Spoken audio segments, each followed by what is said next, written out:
pure and simple gaslighting by the president. It's making us all feel like we're nuts. Like Good morning, everybody. I think we'll be up in just one moment. Good to see you. Hello. What's up, chat room? Welcome to the House Parks Radio program, Mega Worldwide. We're going to get started here in just a couple minutes. They're running the news in Chicago, and I'm doing a little bit of prep, but we obviously have a lot to talk about today. So thank you for joining me. Like and subscribe, smash that like, all the regular stuff. What's happening, Noctis? Good to see you. One of my Twitch friends. Okay, hello. Not act as a campaign spokesperson and criticize Democratic opponents. Thanks, Chicago. All linked. Oh. I can't tell. Wait. Wait a minute. Oh. Ready, connected. I gotta start that whole thing. What happened? That was weird. Right as we're about to start Chicago. Okay. I think we're okay, Chicago. I lost him for a second. This makes me very nervous right out of the gate. Hello. Ben Loco Fessa. Ryan, what's going on? Chicago, do we sound okay? Let me know. Give me a heads up. We wish you luck, Benny Loco. Absolutely. Good morning, Carl. Good morning, everybody. How you doing? Chicago, can you acknowledge and let me know you can hear me? Because on my end, it looks like I'm connected, but that's right. Happy Pride Weekend, everybody.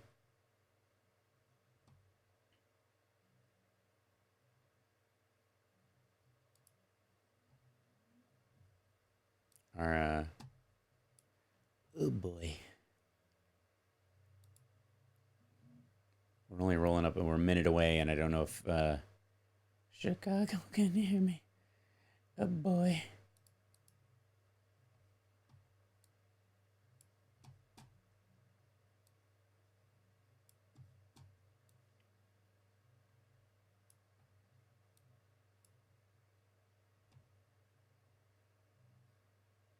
What's happening, folks? Good morning.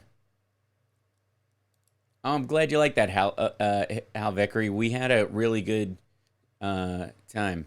It's good to go. Well, thanks for stopping in. Be on Troll Watch, folks, by the way, today.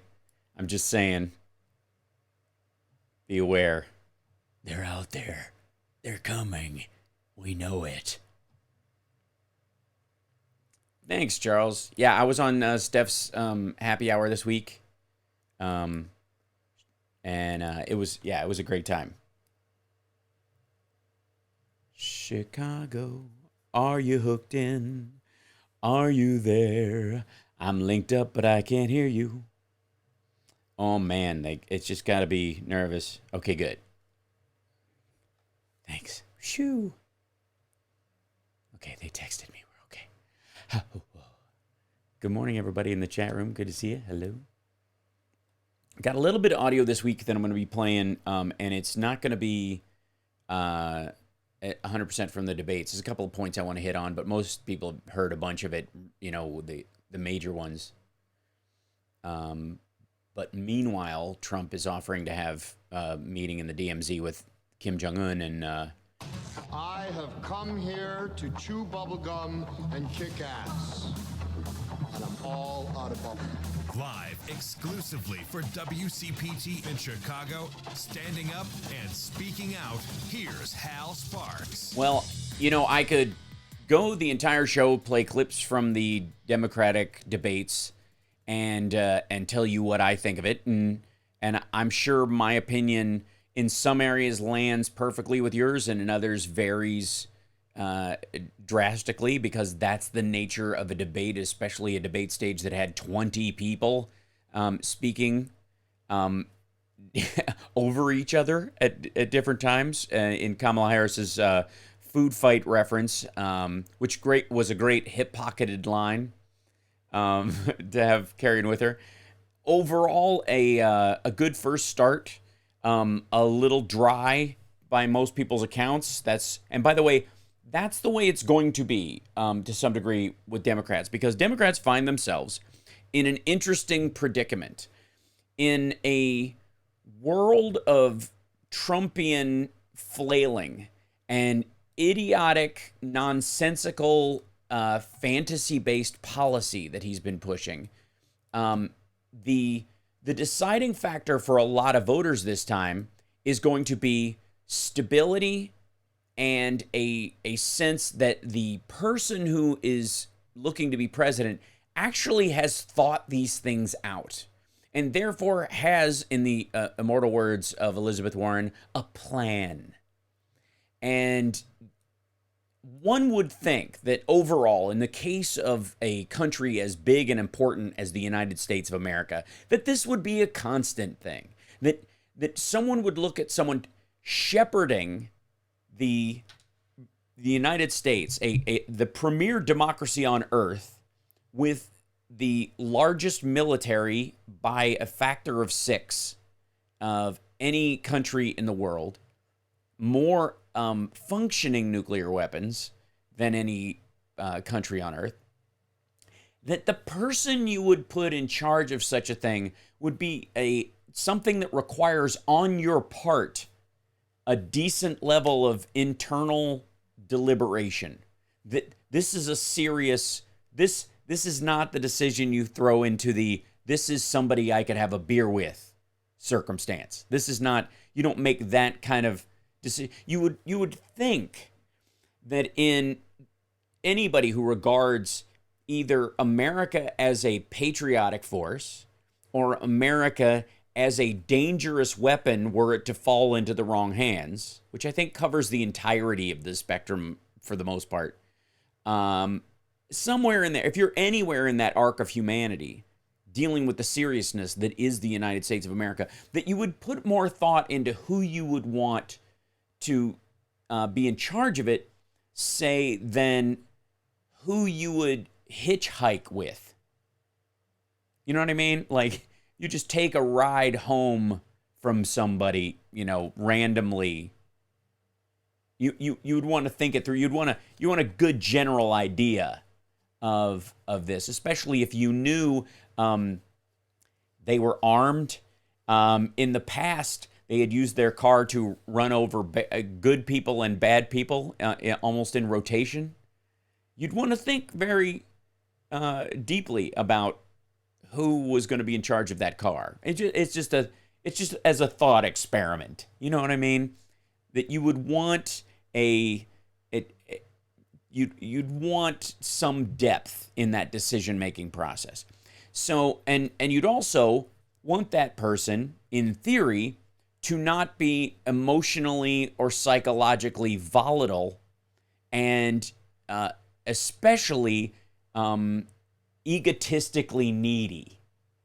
You would not, in theory, you would want someone who looks in a measured way at what's in front of them, the challenges, the genuine problems. And it's very important to remember these are genuine problems and genuine challenges that a world leader of nearly any country has to deal with. And look at you'd want that person to take a measured look at those things, be able to, from an ethical standpoint, make the best decision they could possibly make, and not go, well, that guy said something bad about me, and therefore, the hell with him, I'm going to make that decision.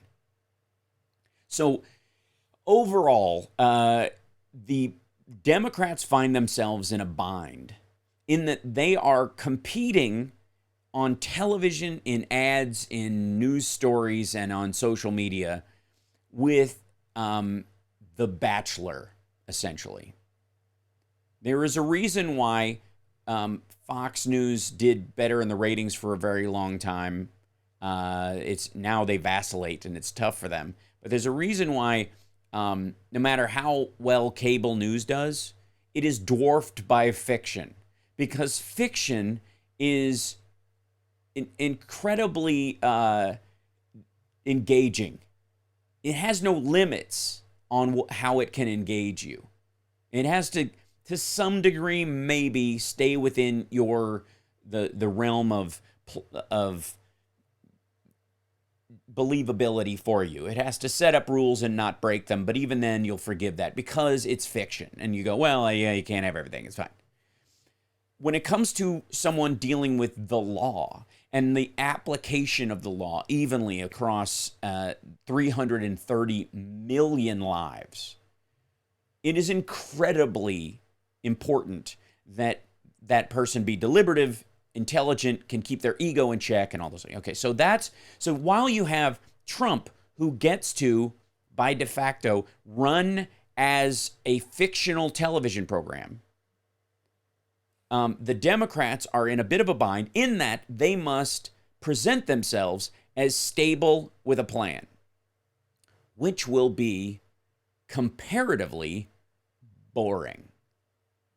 This is a problem that the Democrats are stuck with, especially in this cycle, because first of all, he's an incumbent president who can create a news cycle just by speaking. So he gets all sorts of attention based on that. And he can also output the lack of movement. He can distance himself from failure because the world is a big, complicated place, and he's got political opponents, and he can blame them. And he will, and he does. And we will talk about that a little bit today. But when the debates are going on, there is an issue where only competing fictional storylines can, yes. Brad in our chat says how the Dems are stable geniuses with a plan, which in reality is a lot more boring than a dude drunkenly stumbling into a bar going, "I'm a stable genius, get in the car." That's hilarious to look at, but it's not something that you would take seriously and get in the vehicle. So there you go.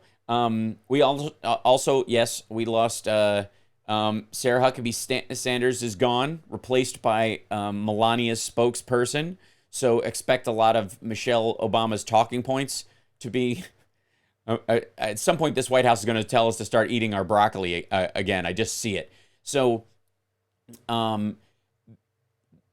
this is over the next few debates. There will be some internal fireworks, but the Democrats are going to need to create some news to make people stick into the reads of what they're saying. Now, some people are already game. They're already done with Donald Trump. His numbers speak to an area where he is ice skating uphill into this election cycle. And without gerrymandering to protect his back, we'll talk about that, the decision to not protect that in the Supreme Court this week. And also, the movement in the Supreme Court lately has been surprising, I think, for a lot of people, and very upsetting, I think, for Donald Trump. And also the movement of his Fed, which he seems to... there is an idea that he believes that he is the CEO of a company, and he is so used to running a family-owned business with no shareholders, he does not understand that other people's livelihoods factor into this. He can cut a deal with and split it from a deal with anyone in his Trump organization dealings, because there is no ramification other than his own profit. And so and it is a zero sum in terms of projects going on. At a certain point, his father had so many projects that they didn't need the next one to make their nut, essentially, until Donald burned all the money and they had to go off borrowing from Deutsche Bank. But that's something we've discussed in the past. So we got to take a break. When we come back, I'm going to play a little bit of audio in that I have a question for callers and the chat room, because there is an area of what I would say is mild debate in the Democrats in terms of health care. And there is a phrase that some of the candidates keep using that I don't actually, it sounds awesome, but I don't know what it means. This is and it's important because I think the blowback to this phrase is diminishing the impact of the product, the actual policy itself. And I think it's really important. And I know it's going to sound like a branding exercise, but it actually does impact how other people hear the policy position of the Democratic Party and some major frontrunners in it. So we'll be back right after this. It's the Hal Sparks radio program, Mega Worldwide, on WCPT Radio, Chicago's Progressive Talk. If you haven't checked out Stephanie Miller's Happy Hour podcast, I was on just yesterday. Check it out. We had our little reunion on there, and we have plans for a few more in the near future. I'm very excited about that. We'll talk about that too this hour. But I'm going to have some questions for some callers this hour. We'll be back.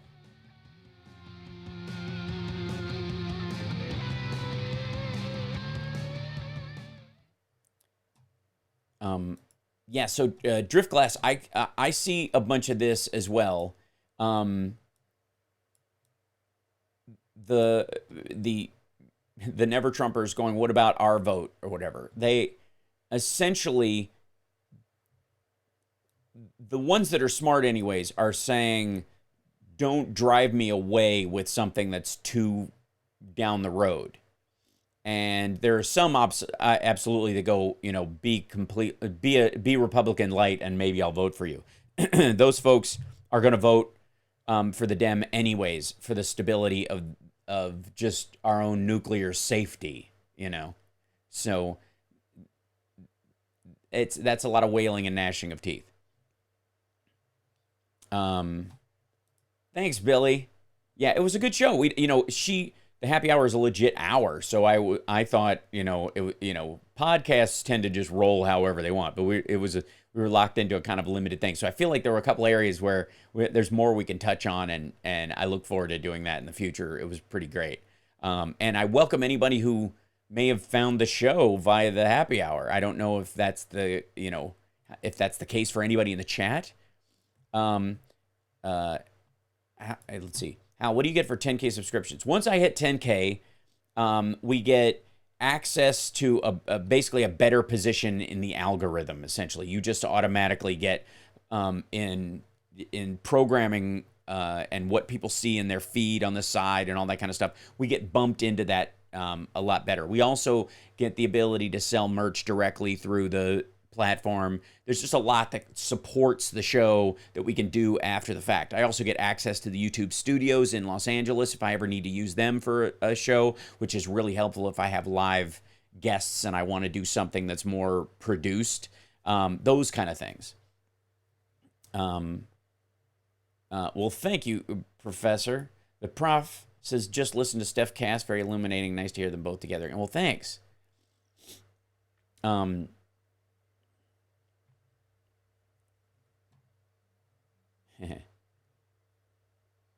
Hump Wednesdays. There you go, Richard. Wink, wink. Who knows? Could be a possibility. Now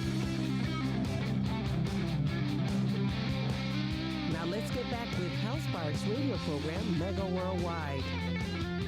So, one of the issues on the first night of the debates was the fact that I think it was Inslee was the only one who directly took it to Donald Trump as the primary villain that we are up against. The primary challenge of our political lifetime is this dude, this office. Now, everybody kind of course, talked around it, but again, they were operating on the premise, and it is not a wrong premise. It is not, they are not mistaken in believing this, but there is an element of we need policy and stability to make voters feel comfortable voting for which Democrat we will be, which of us. In the primary, it used to be that there was an element of run to the edges to get the base excited, run to the center to get the rest of the electorate with us. Right now, because of the broad number of people that Donald Trump has turned off and freaked out, you see people having to sort of do both at once. And some people are much more close to like leaning in a one-note direction. Inslee, for example. And I heard somebody, call into Doris Davenport's show saying they believe that he is probably running to be head of the EPA. I wouldn't rule that out either. And I think there is a lot of cabinet position jockeying as part of this 20-person field, that you could almost pick your dream team from everybody there. And I also think there is a calculation going on in some Democratic voters, especially the long-term base, and these are the most reliable voters. These are the people who aren't fickle about this, who are looking at the senators that are running and the fact that we are in a deficit in the Senate already and saying, I love them. I think they're smart. I think their ideas are, if anybody else who's not a senator picks up their ideas and runs with them, I will go with that person because we can't give up the seat. Now, we will probably, more than likely, get a Democratic replacement for the obvious Dems. And by the way, thank you guys for the super chats. I haven't had a chance to say thank you, but James Etling, thank you so much. I appreciate that. And thank you to, we got new Patreon subscribers this week as well. And I hope you guys enjoyed the show at Flappers that I posted. Thank you, Hal Vickery, as well. And I think there was one more. I will find it in there. But I'll get it. It's in there somewhere.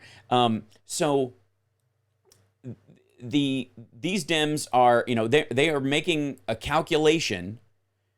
They're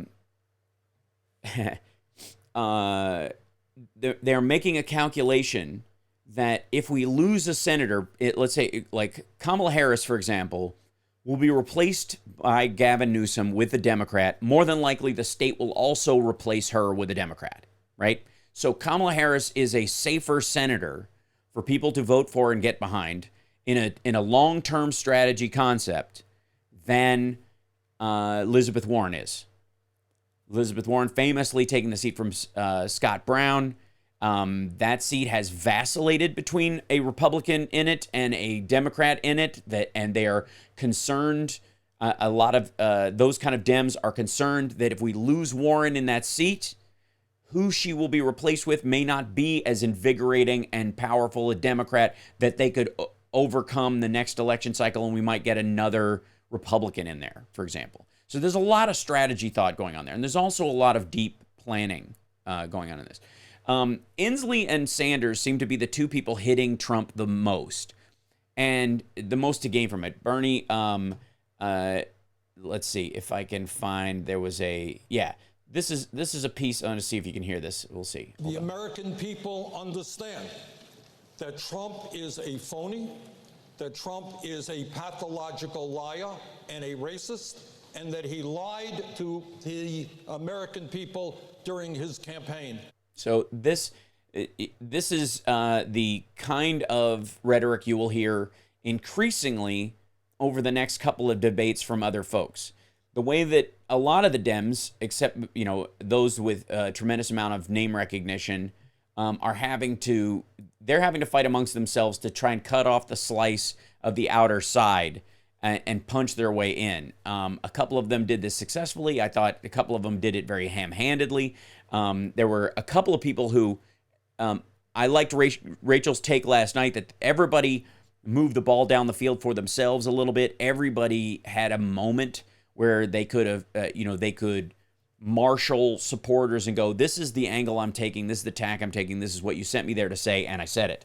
And again, there are definitely those who are there who know full well there is not some area where they couldn't work their way into the cabinet or, I think all the top tier candidates, all of them, we think of either as good for the office or good for the cabinet.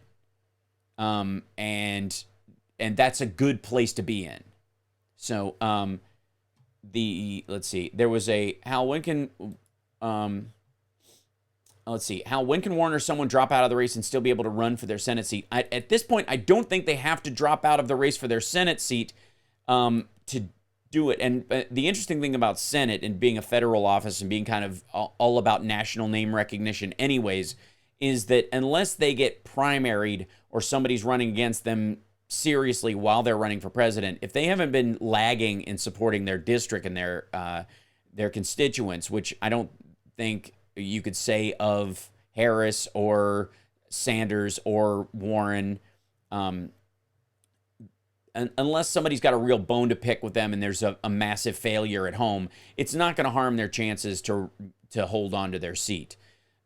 But when they go, that gap is strategically open, and that's a thought, and yeah, Carl's right in that it does depend on the law of the state.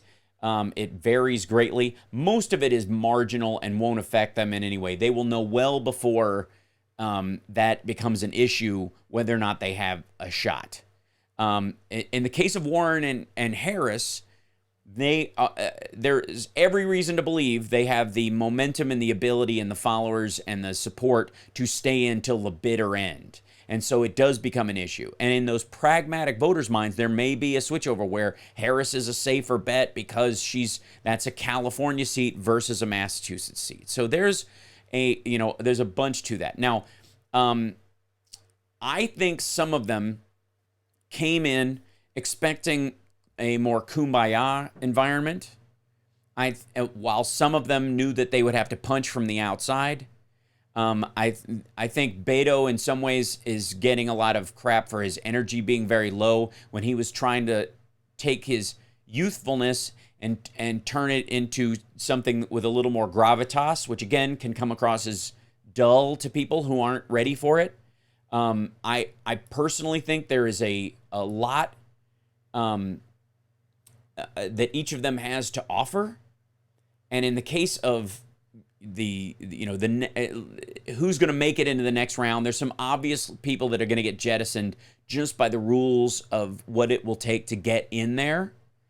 So I don't think there has to be a bunch of this person needs to go. It will, but there's definitely some margins. And I think people are asking questions like Six is in our chat room was saying, Julian Castro for VP ? There's, a lot of people liked the points that he was making and how he handled it. I think he's obviously a very intelligent man. I think he has a bit of the last name curse that some people go through because having a President Castro in the United States, that's a tall order for a lot of voters. And not that it should be, but it will. It does. It will factor into a large group of people with a deep sense of history, right? And, we can argue about whether or not that'll be a factor this time around. Nobody knew how to pronounce Buttigieg, and now they all do. So we will see. We've got to take a break. When we come back, I want to play the clip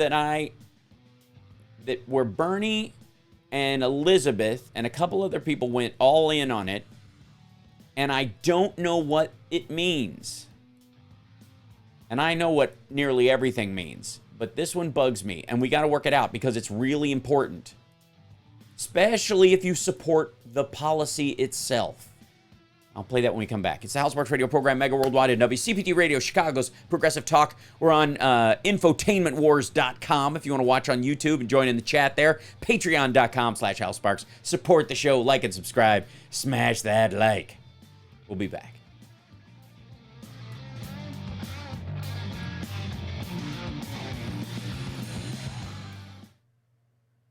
Yeah, I don't think Fidel Biden will win the nominations of Richie Bar. Yes.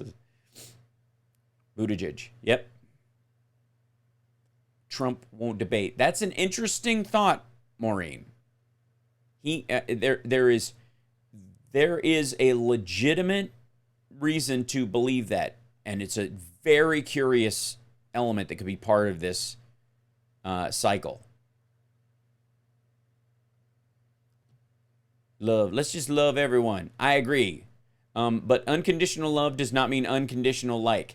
And also, just because you don't like what someone says and you address what you don't like someone says, and if someone is entrenched in that belief to the point where you don't ever want to, let's say, let that person babysit your child, for example, that you can still, in the abstract and in a spiritual sense, love that person.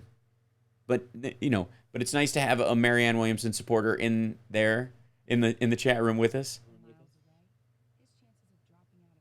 Excellent. Hey, everybody, say hi to Devin. He's in the chat room.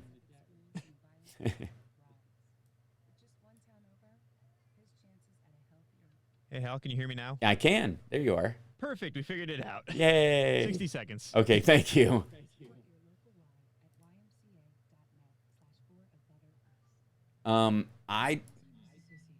That's a curious thing. If Trump doesn't debate, he will for sure lose. I think he's going to for sure lose anyways, unless we beat each other within the margin of error. That's one of my big concerns. Hey, what's up? Yeah. And by the way, I can hear you just jibber jabbering, Devin, in the background, so you know, and you're going out over the stream, just to be aware, so you don't verbally pick your nose on camera.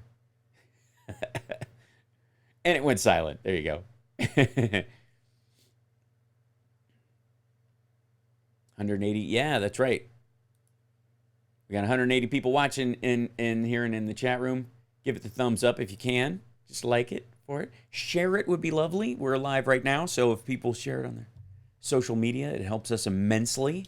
Send out the link. Welcome, everybody.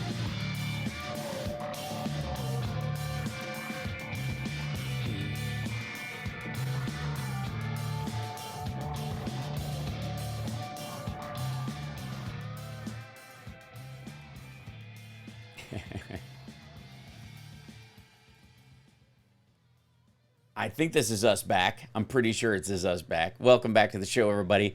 I'm Hal Sparks. So there's a debate going on, and a legitimate one within the Democratic Party about Medicare for all versus single payer versus allowing people to keep private insurance but creating a public option.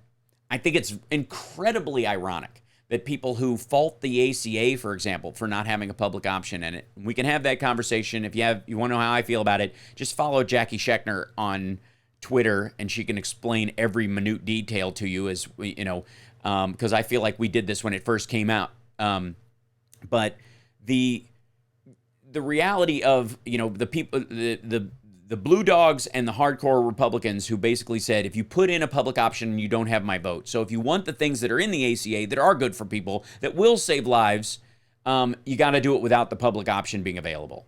You can set traps and points and strategy points to trigger a public option at some point. But if you put the actual public option language in there, I can't vote for it because I'll never get reelected. You'll get somebody else in here who's, and if you think there are enough anti-choice states in the union right now, wait till I get replaced. And they're not necessarily wrong about their election chances and all that. And so they were hard lines about putting a public option in the Affordable Care Act. And there are those who believe it should have gone down swinging, put it in there and let it fail to make a political point, and others who said that the lives saved by the other elements of the ACA, and I'm one of these people, were so important that the public option could wait as a strategy for later, as people got used to the idea of the expansion of Medicaid, for example, saving a tremendous amount of lives and being a safe bet eventually for people to sort of fathom the idea of Medicare for all. And that's exactly what happened, by the way. It was a step in the right direction for that. Now, those very same people seem to be doing a purity test about the phrase Medicare for all, or Medicare, that if a candidate is saying public option now, somehow they are the betrayer when they were themselves shooting for the public option 8 years ago now.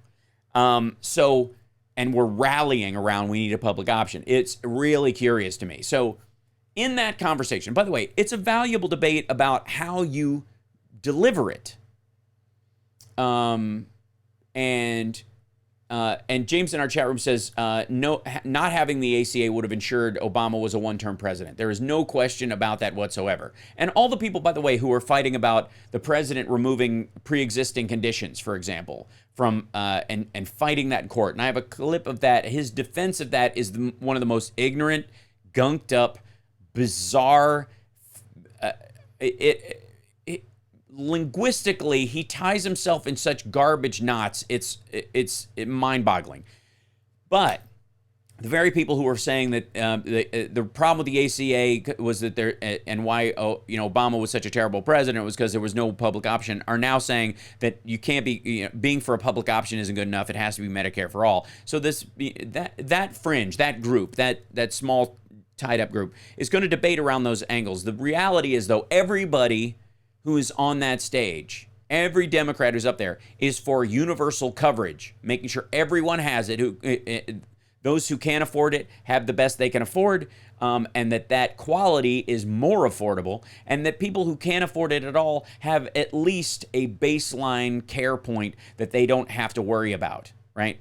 That you don't fall, there's a line you don't fall below as a citizen of the United States, and even as a temporary asylum seeker in the United States, which is, there was a debate around whose plan covers undocumented immigrants and what that means, and I believe that there was a dual misread in how people heard that question because it was not abundantly clear. And I thought it was really fascinating when they were dealing with that issue because of how Trump is handling,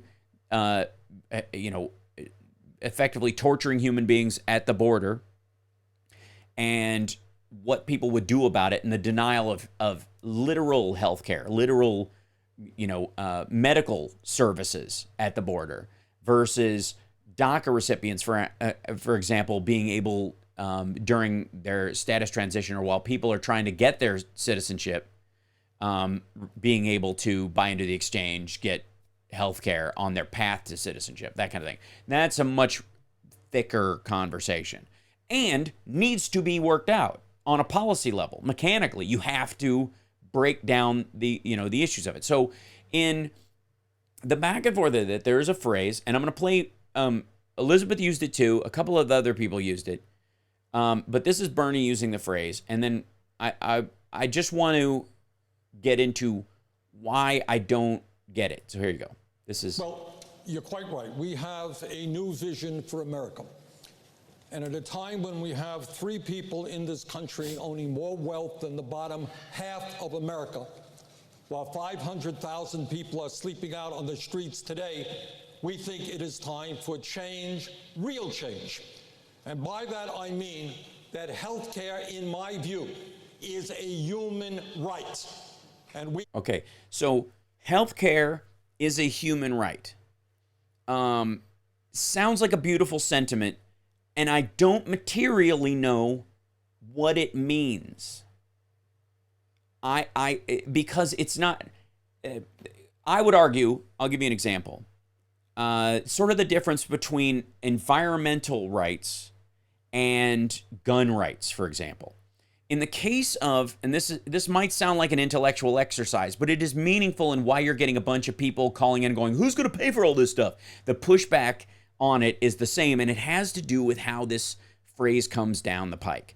So in the case of environmental justice, for example, the water, for the most part, starts clean. The air, for the most part, starts clean. And chemical companies and businesses and human beings dump their waste products and other stuff in the water and deny the right of that water that was already clean but for the boiling from everyone downstream from them. And so I believe there is an environmental right that people have to clean water and clean air, okay? Because it's, for the most part, started that way. It was an inalienable right of circumstance. It is inborn. Now, and this applies to a sort of bodily autonomy concepts as well. But the right-wingers believe in a Second Amendment that is a sacrosanct right, that an inalienable right to bear arms, right? But there's an intrinsic difference in, say, guns versus healthcare, and it's curious that they don't seem to see the crisscross. And this might get a little wonky for you, and I apologize. Again, this goes to the whole, like, Dems have to be boring and stable to get this point across. But in the case of a gun, the right that is laid out, besides the whole regulated militia aspect of it, the right to have a gun is not the insistence of having a gun. You are not, you have the right to get it, but you don't get assigned a gun at birth, right?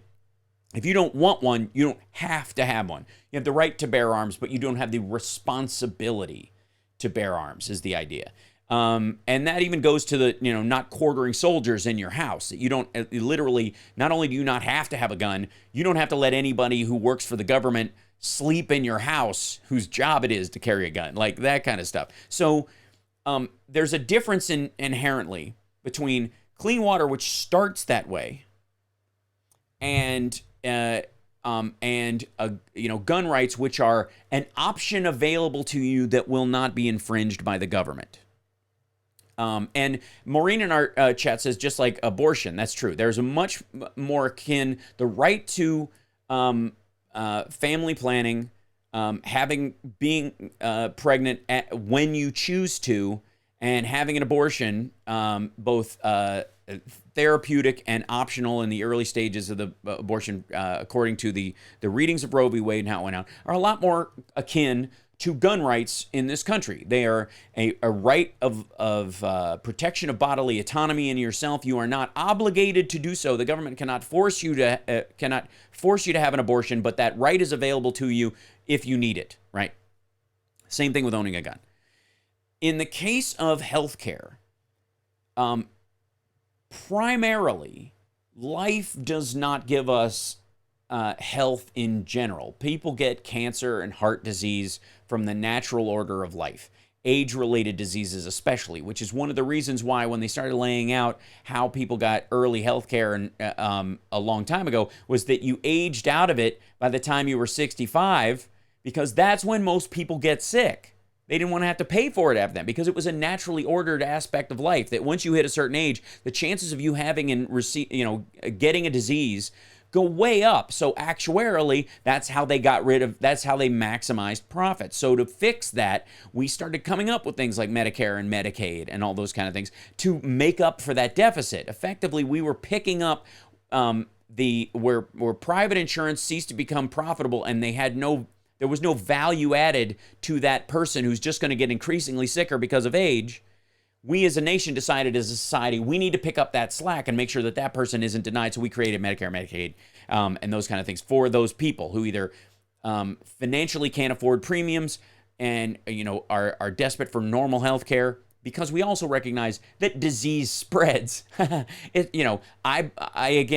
have argued, and I will continue to do so, that healthcare is more in line with a provide for the common defense aspect of the Constitution than the general welfare.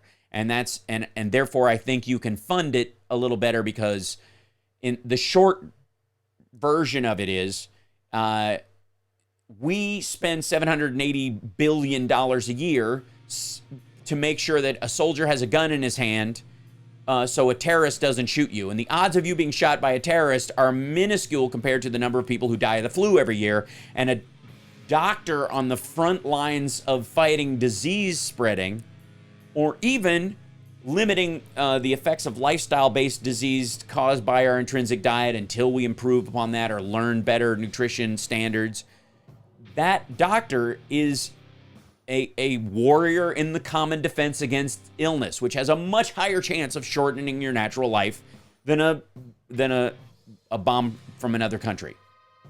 Statistically, off the charts.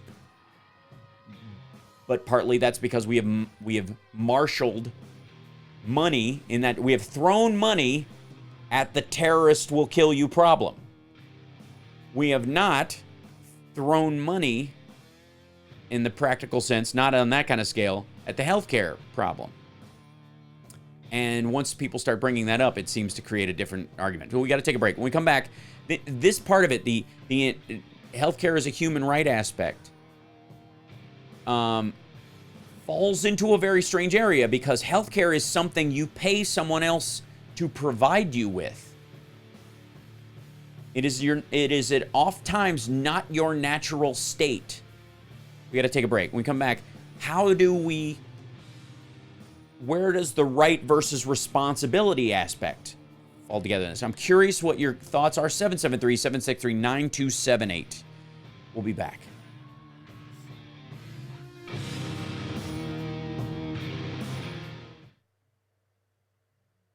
So I want to roll back and get what the chat was saying about this, because I know it's like it is such a thick issue.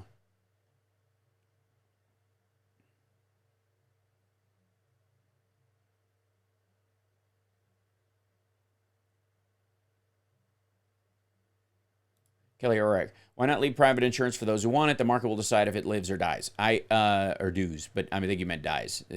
True capitalism. I think. 2 minutes, Hal. Thank you.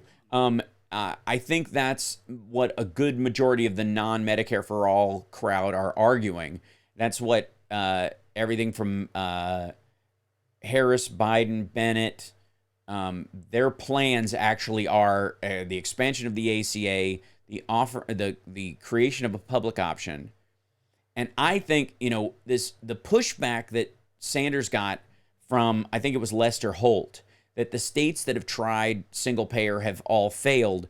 One of the reasons they failed is because of who they handle within their state. The fact that, by the way, that federal Medicaid expansion took over a lot of it and made it an unworkable system, because you just basically swapped them out for the federal system, and it undermined the financial viability of the taxation in the center. It kind of gutted a chunk of the people who were in it.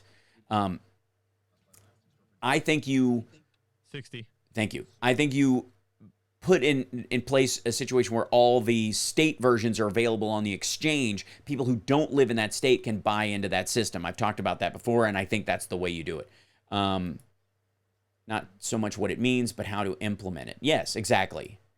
But I mean, there's also an element of I don't know materially how you can say that when the natural order of things is we get sick and we die. Human life limits itself. It is not a perpetual element. Although cancers and many health problems can be tracked to chemical and corporate decisions. Yes, and many can't. As many can be related to lifestyle choices. And this goes to that almost who was it? I think Amy Klobuchar was saying, about like paying for college. We'll talk about that too.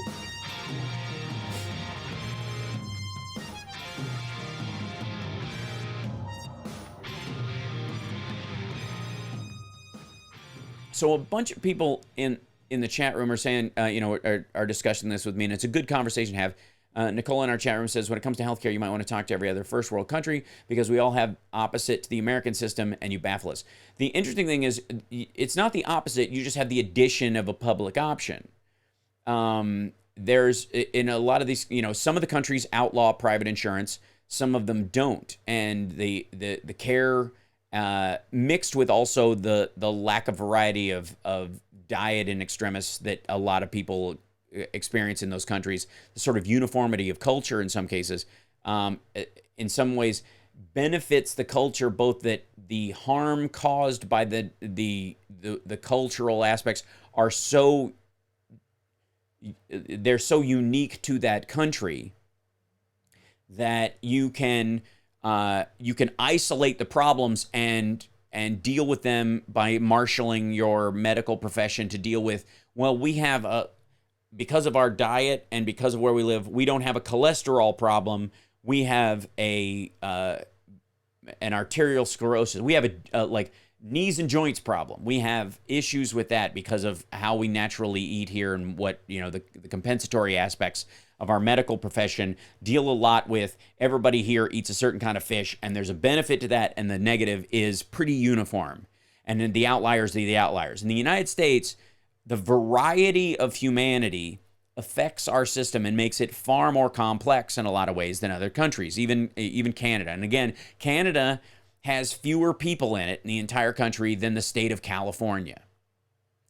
And they are also centered largely around 4 major areas. So the management of those things is more akin to a governorship comparatively. And there's a lot of reasons why I believe a system like the UK has, or a system like Canada has, or a Nordic model around those things can work in the United States. It will just be a more complex version because of the variety of humanity that we have here and the different aspects and expectations of those different cultures mixing and mingling together. So this is, again, I'm not arguing against the point. What I'm arguing is, how do we actually functionally make it happen? So Nicole Lane says, again, in the UK, you can buy private insurance you want, but the NHS is used to just about everybody. The idea of dying because you can't afford healthcare or bankruptcy is baffling. I completely agree. I also think that is what we can make happen in the United States. I think a public option is absolutely integral. I also believe that that public option could be multiple states operating like the Massachusetts, Washington, California models of what a public option would look like, offering those on the exchange because they are nearly the same size, like I said, in the case of California and Canada, the same size population-wise as Canada is. If they functionally, as you know, there is an argument, and by the way, the economy is bigger. The economy of California is bigger than the economy of Canada, which is an extraordinary thing. For the most part, I mean, there's vacillation in it, but that, I mean, for a state in the United States to be within shooting range at all times of a good majority of countries in the world is an amazing thing. And it also makes you look at the governing and the structure of that state in terms of what's possible there. And if you could overlay a system like the UK system or like the Canadian system onto a state like California or Washington State or Illinois or Massachusetts or any of the others, and it became functional on its own, but you could also buy into it from a state that doesn't have that kind of system. Like you live in Kansas, and their private industry has a lock on that state. It's a red state. Those folks are not going to let you have a state-based public option in Kansas, but you could buy into California's because you are not involved in a for-profit system. Any profits that come from that benefit the state in terms of infrastructure budgeting and that kind of stuff, which improves the lives and functionality of all the humans and industry in that state and would give impetus to the other states to try and create a competing, if you want to talk about the market, a competing system, you know, where Kansas goes, oh, California's got a pretty great state. And they use, instead of the profits going out the door to a multinational that spreads it amongst, you know, a thin line of diversified stock portfolios that don't directly benefit anybody. We could take the profits from ours, have you know, and people, if they don't like it, they've got private available to them. If they think this is a terrible system and they're not getting their needs met, and we have to compete with that private industry as well. Kansas could put together their own system for their own citizens, and then people from another state could buy into Kansas's system, creating a bigger financial protection bubble for the people of Kansas who are in that system, broadening it.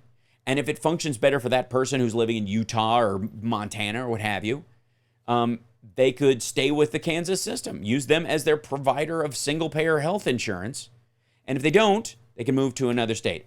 The option of a public option from the federal government as well would also, I think, buoy those other systems. People who don't trust a giant federal program because it makes them nervous could stay with one of the state systems that is also technically not a for-profit system. Although there are budgetary benefits for the state, those people who run that budgetary choice are voted on by the people in that state.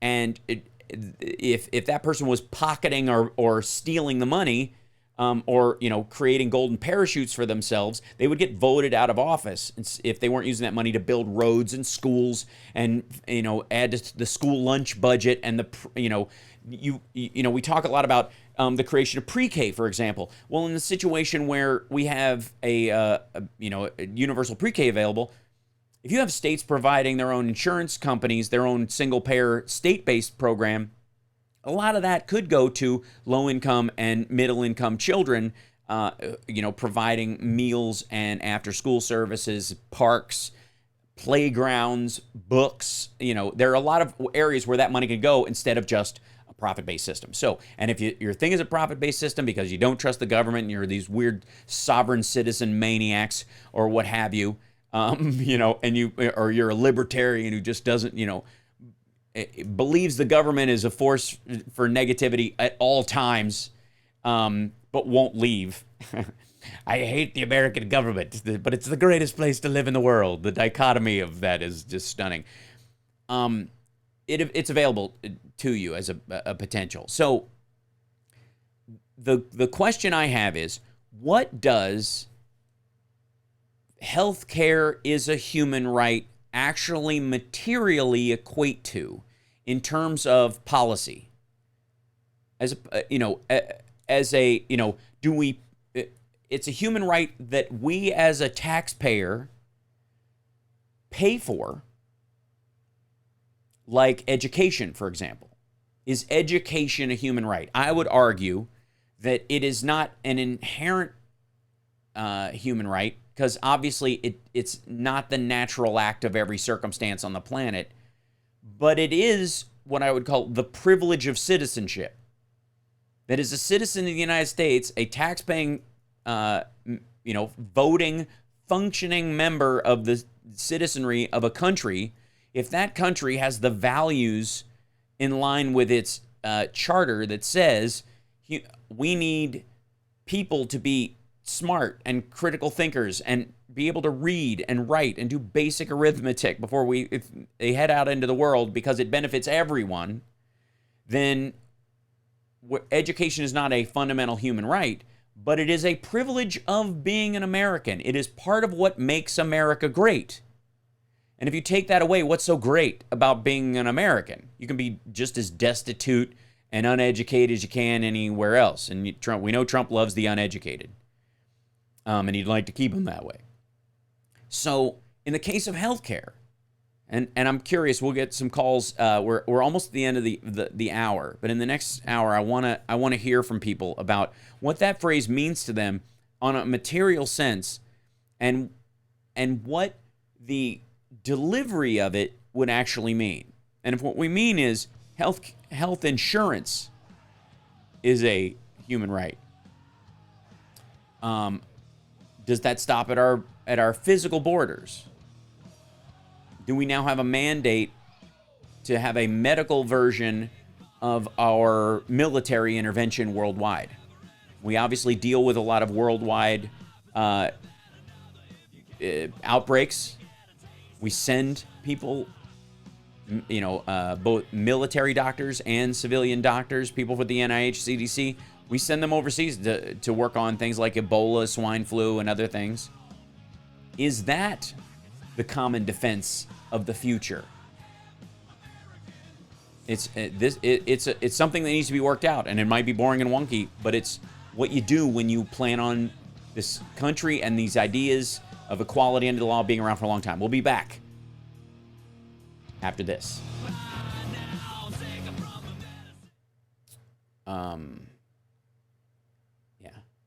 Making private insurance illegal impacts everyone working in that industry. Employees, hospitals, doctors' offices would be a big blow to the economy. If Chairman Kim of North Korea sees this, I would meet with him at the border DMZ. Yeah, so we'll talk about that in a minute. Remind me at 5 after to pot up the station again, so I don't forget. Chat room. Federal law now says you can be adjudicated mentally unfit to handle your own affairs and still own an assault rifle. Insane. Thanks. All right. Yeah. And again, my belief is that since any gun can be used for assault, all guns can technically be called assault weapons. These, though, the specific ones you're referring to, are anti-personnel weapons. They are meant to kill volumes of human being. I thought Beto's statement on it was dry but true about that. So I believe that corporations that stick poison in all our food, including plants, animals, and in the air and the water, polluting everything, should make sick. Corporations should bear the brunt of healthcare. There's an argument there that they take away an inalienable right to a clean environment that was clean before they started mucking it up, right? So, in the case of the environmental regulation and protections that are available, those are a restoration of the natural order of the earth. If you and that's the analogy. My personal favorite analogy, of course, is the idea that if I ran a coffee shop and to stay in business, I had to shoot a customer a year, you'd put me away. But a lot of businesses operate on that. Medicare by itself is imperfect coverage. For example, catastrophic coverage only kicks in after the first $5,100 out of pocket. That's why people buy supplemental insurance. Exactly. And the elimination of private insurance, which is necessary to Bernie's plan to keep Medicare for all functional and solvent, you can't divert funds out of it to private insurance. It has to be the only game in town for it to work. So, that's why it has to be, turned on like a hose, right?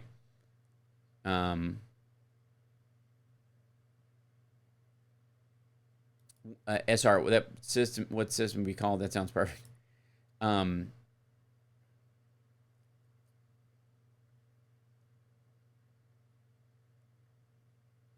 would call it a people profit health care system. Yeah, we miss Julie. She's taking her kids all over Europe. I'm going to stay pension, have a Medicare Advantage plan through a private insurance company. No supplemental plan necessary. I have a $500 deductible, $1,100 pocket limit. Yeah.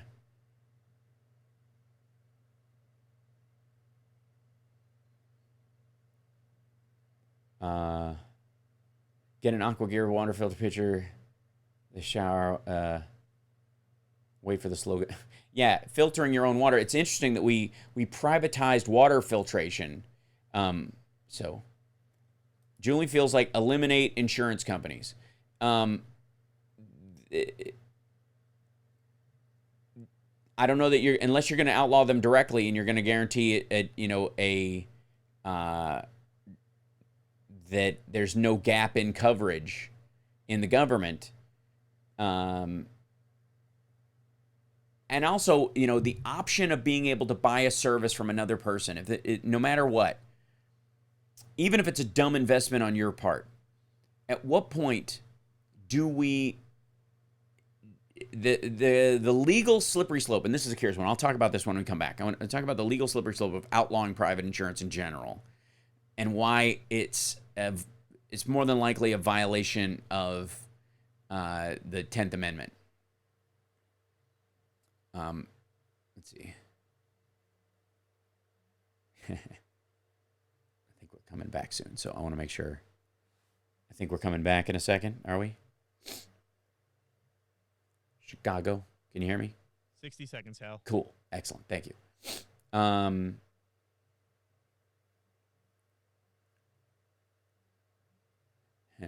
You want insurance? Check out Bill Hicks on security, right? What's happening? All parts of the dandelion are edible down to the roots. This is true. We need a national health service, not a public insurance plan. Well, that is part of the argument. That is part of the debate that's going on. How do you get there? Because a majority of people will not vote to have a national health service right out of the gate. But they might get used to the idea over time if they're provided a public option to start with. So do you insist that you vote on a national health service right out of the gate and get it voted down, never to come back again? Or do you slowly introduce people to the possibility of it and you go, hey, you've been used to this one thing, give this a try and move that direction? Because a lot of people, if there's... Yeah. You're listening to the Hal Sparks radio program, Mega Worldwide. I've had people walk out of me before, but not when I was being so charming. Video streaming at halsparks.com. I don't care for you or for the putrid sludge you're troweling out. Fuss-faced little pimpstick. True progressive talk. Might be a good time for you guys to give up. So needless to say, when I brought up the concept in the last hour, it sparked a debate and in the chat room, and is as it should. That's the whole point that I'm trying to make here, is that this has to be worked out in the reads, and there's plenty of disagreement. People who like their private insurance and want to keep it. Some people who want to transition slowly to a single payer. They want to make sure that let's say we have a single payer system that is set up by a Democratic majority in the House, Senate, and the presidency, and a Republican gets into office and they are philosophically averse to it, and they start undermining its functionality to the harm of everyone involved, but at the same time blaming the system itself, not their management of it. We've seen them do this with FEMA. The villainization of FEMA as an organization because of how it was run is indicative of how they may handle a single-payer healthcare system that they disagree with. So do you allow for the availability of private insurance or are you stuck in that area? And if they decide to scuttle it, they have no other focus but to get rid of it. Look at the management of the ACA. So here's Trump talking about Obamacare this week. Chuck Todd interviewed him on Meet the Press on Sunday. Listen to him, and I have to I've never been the biggest fan of Chuck Todd. I don't villainize him the way other people do. I don't think, let's be completely frank. An interview is not an interrogation, never has been, never should be, because there's a huge difference between coaxing an answer out of someone, getting them to speak freely and telling you what they really think over time, and interrogating someone under oath and forcing them to say something because they're not allowed to lie in that circumstance.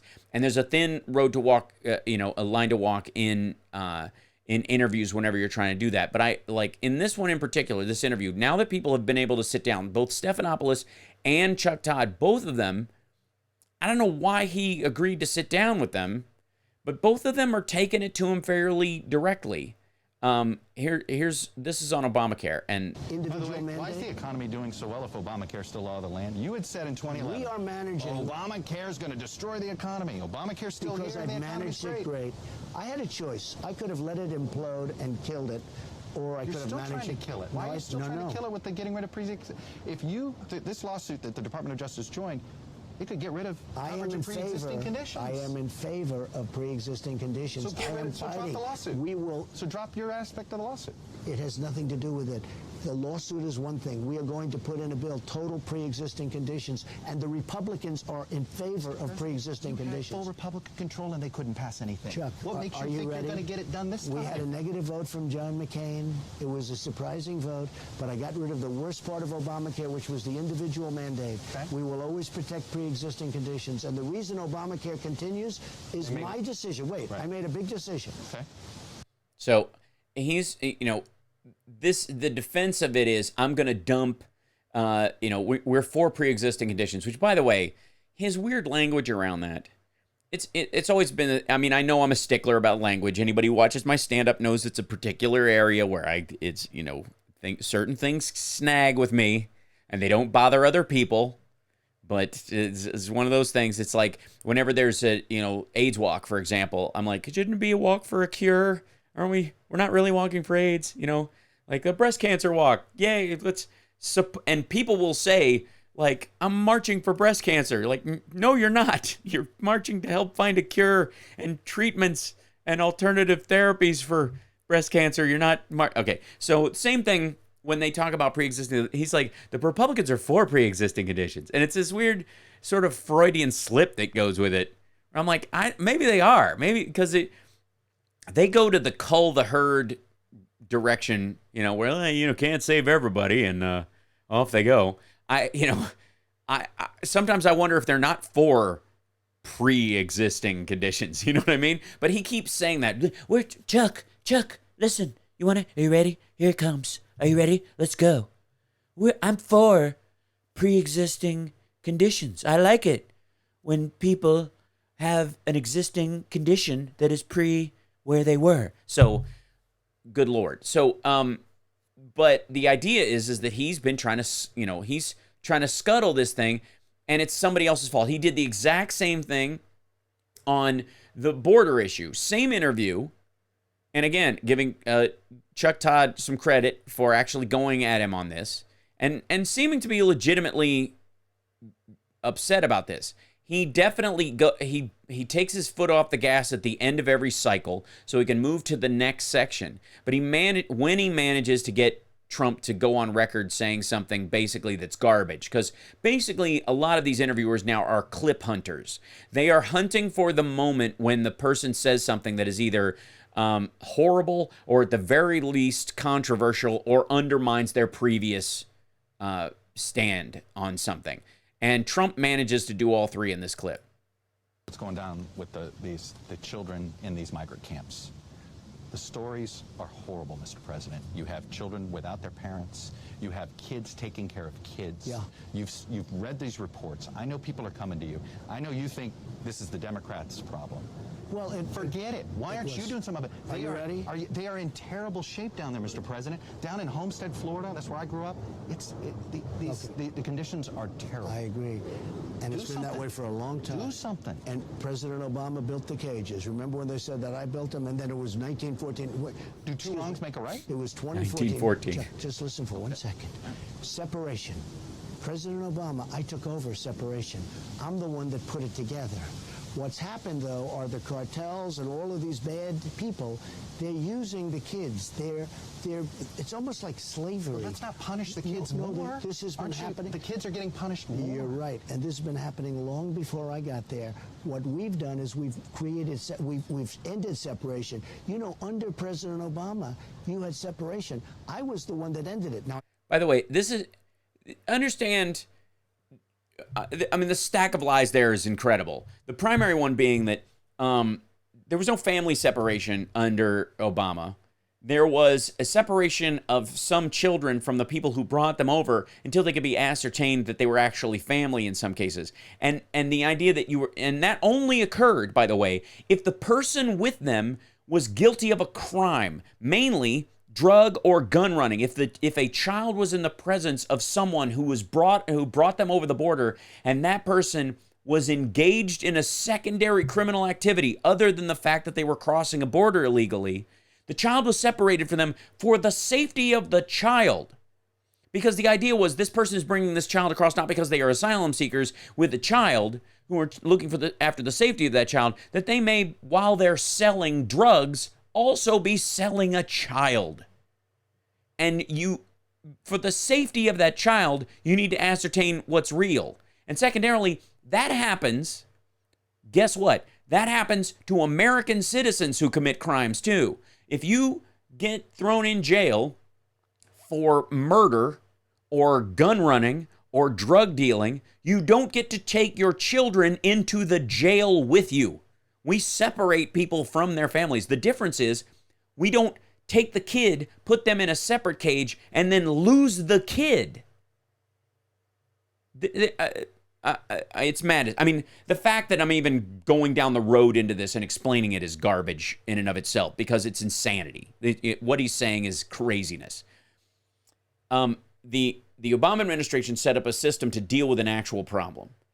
The Trump administration, like many of these other things, weaponized that system for their own political gains. What they did was make it so that they could take the idea that someone is committing a crime,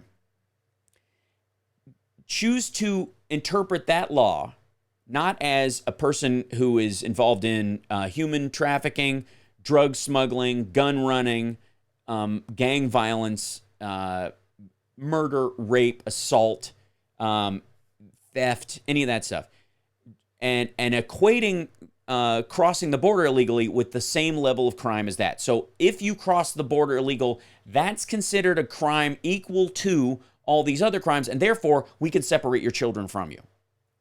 The active choice to interpret the law, and again, this has to do with the idea that sometimes when we come up with an idea, that seems self-evident, that if you don't automatically go, wow, a monster could interpret this and use it for their own gains in the future, the Stephen Millers of the world could look at this, unless we isolate this and we say violent crimes, crimes of moral turpitude, drug crimes, these are the crimes we will separate families for. Simple theft, if somebody steals a sandwich because they are feeding that child, don't qualify even. We will keep them together while they're applying for asylum because you might have had somebody stealing food to stay alive while they were seeking asylum from us, and our delay caused the theft in some ways, that kind of idea. These are separate interpretations of the law. These are and for an honest and ethical interpretation of the law. Stephen Miller and Donald John Trump used that lack of specificity in the law, weaponized it, separated children, and never had a plan to reconnect those children with their parents. Asylum seekers with children. And again, this goes to management of a giant functioning government versus whimsical bumper sticker nonsense, which is how Trump got in why he got the Republican nomination in the first place. So we'll be back. It's the Hal Sparks Radio program, Mega Worldwide, on WCPT Radio, Chicago's Progressive Talk. When we come back, Trump accidentally made some news this week. Well, and he wants to meet with Kim Jong-un in the demilitarized zone. We'll talk about that too. It's the Hal Sparks Radio program, Mega Worldwide, on WCPT Radio, Chicago's Progressive Talk, infotainmentwars.com. Like and subscribe. We'll be back.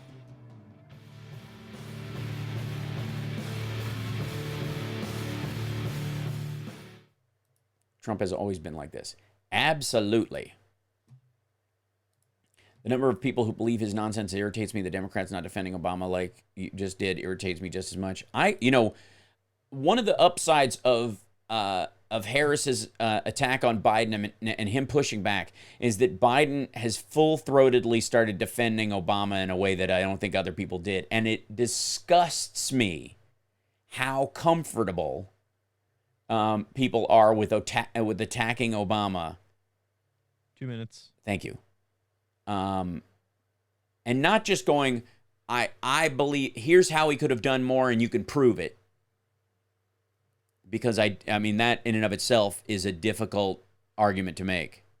That you could have done better than he did in the circumstance that he was in, especially being the first black president. And the extra weight that is carried by the office in that circumstance. That all of a sudden, I mean, talk about privilege, right? And Carl's, you're not wrong about this, that they're attacking Obama as a proxy to attack Biden.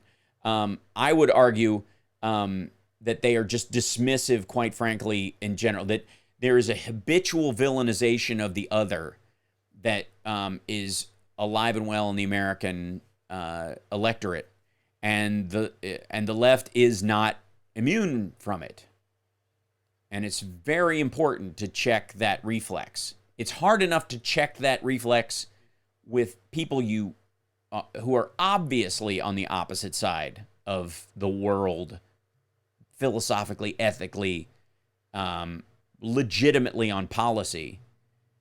But when you start eating your own, there's a trust problem with letting you run things after that. This is, yeah. We'll get that. Hold on. Trump can't spell DMZ. Hello from Ohio. Hello, Ohio. I was born in Ohio. I didn't live there for any length of time, but I've spent a bunch of time there. Amos, I'm so pissed that Nancy Pelosi went along with a bill to give millions to the military, ICE, and private contractors, no accountability, stopping border migrant abuse.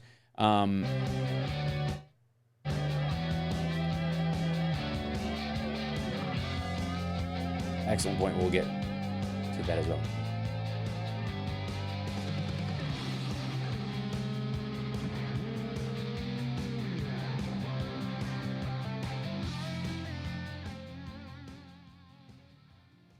Welcome back. I think we're back. Yes, we are. I don't know if we have anybody on the line phone-wise. I suppose there's one way to find out. I could ask. We do? Yes. Indeed. Oh, excellent. Well, who do we have first? First, we have Steve on the Gold Coast. Oh, right on. Steve from the Gold Coast. Are you there? Yes, thank you for taking my call. Yeah. And a couple of things, and you raised some really important points. First, let me preface this by saying, this is a genius move on the part of NBC. You're going into the 4th of July holiday. it's the summer. It's a dead zone as far as news is concerned, and they decide to throw this sort of Mad Max Beyond Thunderdome about kind of thing over 2 days. Sure. And it's going to dominate the news cycle for the next week. Mm-hmm. And so it was genius on their part. Having said that, I wasn't terribly fond of what you got out of it because of the format. 10 people, and just frankly there were no rules. It was like if you could yell more so than the guy next to you and get the attention of the moderator and such that you would be allowed to get your prefabricated point across, which is what everybody does. Sure. They sit there and their debate prep team tells them exactly how to get the max out of their little 30 seconds, because how in heaven's name are you going to get much time to articulate a policy point in a field of 10 people over the course of 2 hours? So you have to have all of these sort of prefabbed answers. Right. And people would dovetail a lot of people dovetailed the question to the direction of the policy point that they wanted to make. And that's common in politics anyways, but in a field that wide, it becomes a little more ham-handed because it's very obvious. You don't have a lot of time to do it, so you can't even do a smooth transition into that point. You know what I mean? That's that's obviously everybody. Yeah, everybody's got in their pocket a number of sort of prefab, sort of one-liners that they want to get out there. Right. And then people like Kamala Harris, she had the best one because she had the right timing at the right time, exactly the right moment. And therefore, so now her brand, shoots up for the next week or two, and so that's what these people wanted, because a lot of them just want to stay in the race. Mm-hmm. So having said that. I don't think there's ever such a thing as too much information for voters. So, with regard to things like health care, you're absolutely right. I mean, I think where the Democrats recognize that that Americans are now at a point where things like the Affordable Care Act, in case people had noticed, nobody is really talking about repealing that anymore. It's a foregone conclusion that most of what's in the Affordable Care Act is going to be part of our health care system going forward. Now, the Democrats realize that where Americans are exactly where a lot of Republicans are. For people who've forgotten, 2018, Republicans were running on the Affordable Care Act. I mean, it was hysterical to see this. A party that had been, rushing to repeal it, were actually running on the benefits of the Affordable Care Act. That means we are there. Now the question is, what is the next step as far as single payer? And you're absolutely right. There is this question about things like, okay, are you going to have the capacity to have private insurance? I mean, you don't, in the same way that in America, nobody says that, that you have to send your children to public school. You can go to send your children to private school, $35,000 a year.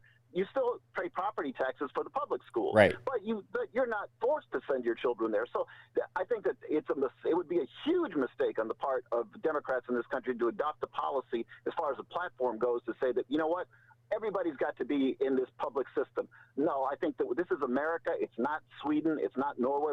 We are not ready for anything like that.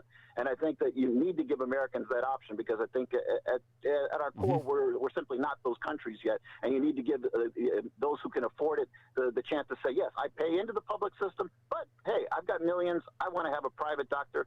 Knock yourself out. That's up to you. Yeah. And if the corporation wants to pay you, you can do that. So I think that would be a huge mistake. And a good portion of the countries, a good portion of the countries that we're talking about also are, even in the case that they are tacit ones, they are monarchies. They are not intrinsically republics or democracies in the classic sense. They have the availability to do that, but in essence, they are monarchies. So they've had the ability to kind of primarily push concepts and reinstate them. They also, in the case of the NIH, rebuilt that right after the war, when basically everything had been decimated. The United States built its healthcare system largely after the war, when we were benefiting from the fact that everybody else had been devastated. We were one of the reasons why America was able to build a significant middle class was because all of the jobs available to us post-World War II were largely available because the industrial base of Europe had been leveled, literally obliterated. We were the only game in town.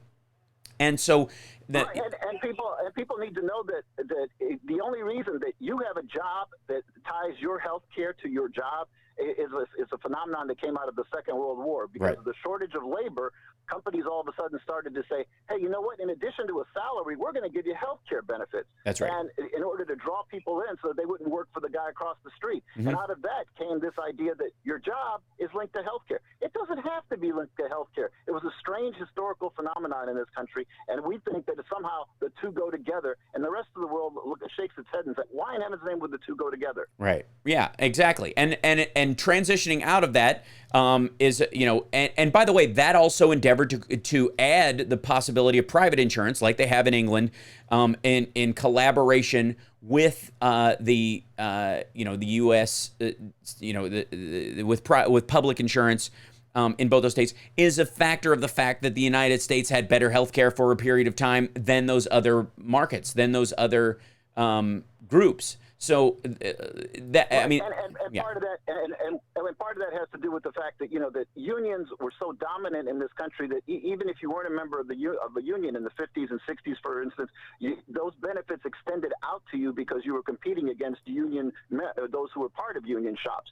So people in America, for my father's generation, the idea that you got a job and you got good health care working at a steel mill, that just was par for the course. Right. In today's America, the union membership is at record lows, and those benefits have been so slowly withered away. So you're pretty much left out on that island. So now we're starting to ask ourselves, well, what about the European model? Because we don't have those union contracts protecting a large chunk of the population any longer. Right. Yeah. This will be an ongoing debate, and there's nothing inherently wrong with actually having this. And that's what's going on. Here's the difference, though. There's a huge difference between going, I think we can go straight to this system, versus transitioning to it. The people having that argument back and forth about whether or not you can actually make that happen, versus the people who believe that not only are you on your own and you have if you get ill, the old Republican Alan Grayson concept, die quickly, don't get sick and die quickly if you do. There's a huge difference between the people who are believing in a transition from a private public corresponding or dual track system like they have in England versus an overwhelming, outlawing outright private insurance, which, by the way, kind of in what you're talking to, has a cascading effect to any other industry. Because if legally you can outlaw anyone, and this should concern a lot of people, but if you can outlaw the private purchase of anything provided by a government service, and at what point, if your local utility run by your local government turns off your water, you can't buy water at the store in bottles. That is the legal extension of that legal concept. It is the other side of the RFID chip that crazy right wingers think that the government wants to do to you, but they can't see that there's a direct line to forcing a woman to get a transvaginal ultrasound against her will. That legally gives the slippery slope for that to be able to happen. We gotta take a break. We'll be back right after this. Thanks, Steve.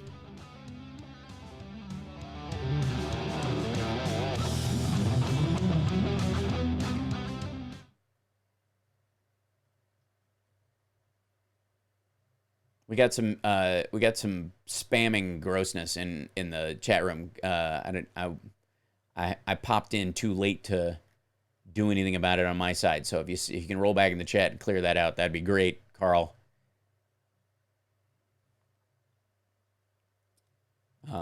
It's good. It's a sign we're getting popular. We got 224 people in here right now. It's pretty nice. I worked with union members who voted for this asshat and who have always voted for Republicans because they think dark people get free stuff from the government. Yeah, those people exist. There's also a lot of union members who are dark people, to use your vernacular. And so clearly, and they don't know, some of them voted, some people voted for Donald Trump who aren't your kind of standardized redneck NASCAR fan that shows up at his rallies because they were rolling the dice on something outside the system. Some of them because they couldn't imagine a female president. I mean, there's all kinds of stuff in there. So for me, we're always going to be up against this kind of this stuff existing, right? That, you know, you're always going to have a situation where there are outliers and humans in every group that, you know, don't necessarily have the interests of the greater group in mind. 2 minutes. Thank you. They also, I don't see any spamming or trolling, but I was busy eating fish sticks, so I understood.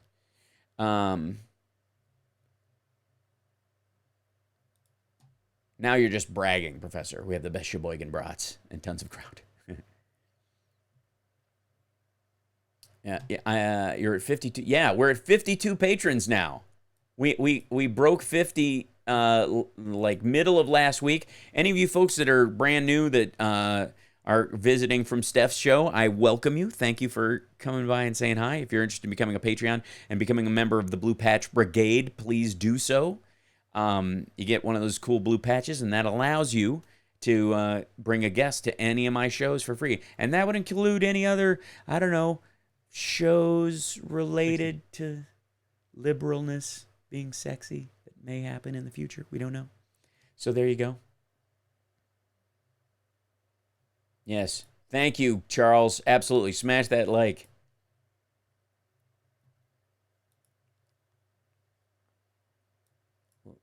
Yeah, and those of you that let me know in the chat room if you got a chance to watch the show that I posted. Yeah. Okay, good. Carl, I think maybe YouTube might have eliminated it, hopefully. It might have just erased itself, but it was in like Farsi and a bunch of other stuff. It was crazy. It's easy to become a member. Just go to patreon.com/HalSparks and sign up. If you're already a member of Patreon and you support other people, it's just as easy as adding me by a click. If not, you can just join up. And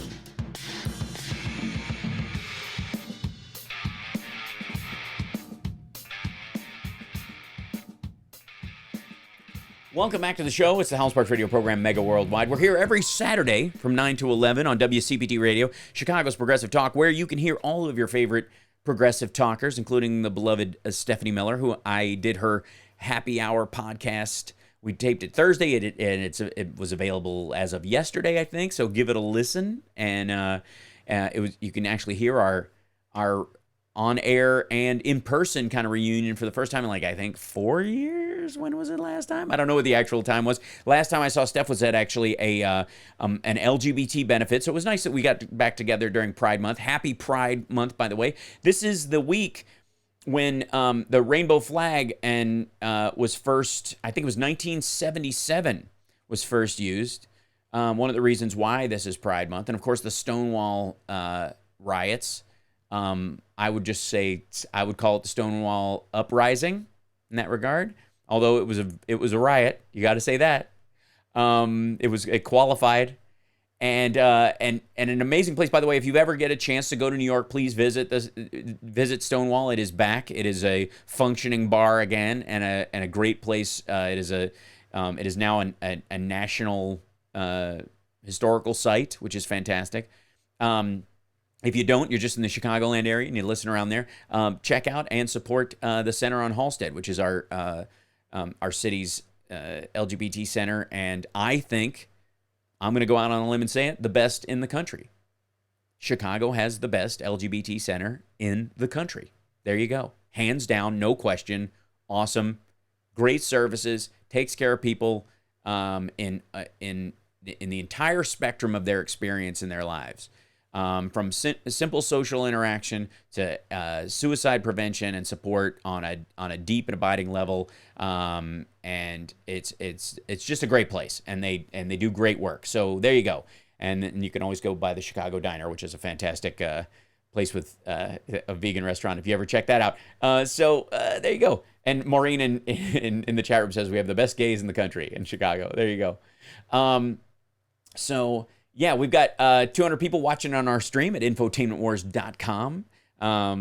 A name I took to bug Alex Jones, and the irony is we will be here long after he is a bizarre memory, like, when he fades into the Lyndon LaRouche file of human beings that we had the unfortunate experience of interacting with over time. So I think we have another caller, so let's grab them right now. Who do we have there, Devin? Are we? Do we? Is there? I think so. Maybe you left the room. That happens. Hello, oh, yeah. Who's there? Sorry. Who is it? Am I here? Yeah. It's Peter. Hey, Peter. Go ahead. As far as the insurance, Mm-hmm. one single payer is never going to work in this country. People don't want it. Mm-hmm. The way to solve this issue, and I believe that everyone should have health care, is you need to put in competition with the hospitals, what Trump tried to do with publishing rates of different services that are provided. Mm-hmm. But more importantly, you got to tear down the walls that these states put up with their insurances. If I can't go to Iowa, I'm in Illinois, if I can't go to Iowa, Wisconsin to shop for insurance, then I'm pretty much stuck in Illinois policies, and they're all right there, price fixing. Not that I'm saying they're doing it on purpose, but you get the idea. Sure. Open it up 50 states to where I can go to California and buy a policy, right? And I don't need to have maternity benefits in my policy. You're going to see it all come down with competition, like your last caller said. The reason why companies started to offer health care was simply due to the fact that there was a shortage of quality workers. So what that do? Brought in the competition for workers. They had to have the edge. So it was deferred pay, essentially. Yeah, it was a deferred pay element. But most benefits are deferred payment ways of doing it. It's like they give people company cars, for example. It seems like a broad perk in a lot of ways, but it saves the company having to pay outright what it would cost to pay for that car for the other person, and they get to write it off in taxes. Right. The same thing applies with healthcare and why there was a benefit in there. I hear you. Okay, so continue. Go ahead. Yeah. So you open it up, and you're going to see the price of health care and the price of insurance come down. Mm-hmm.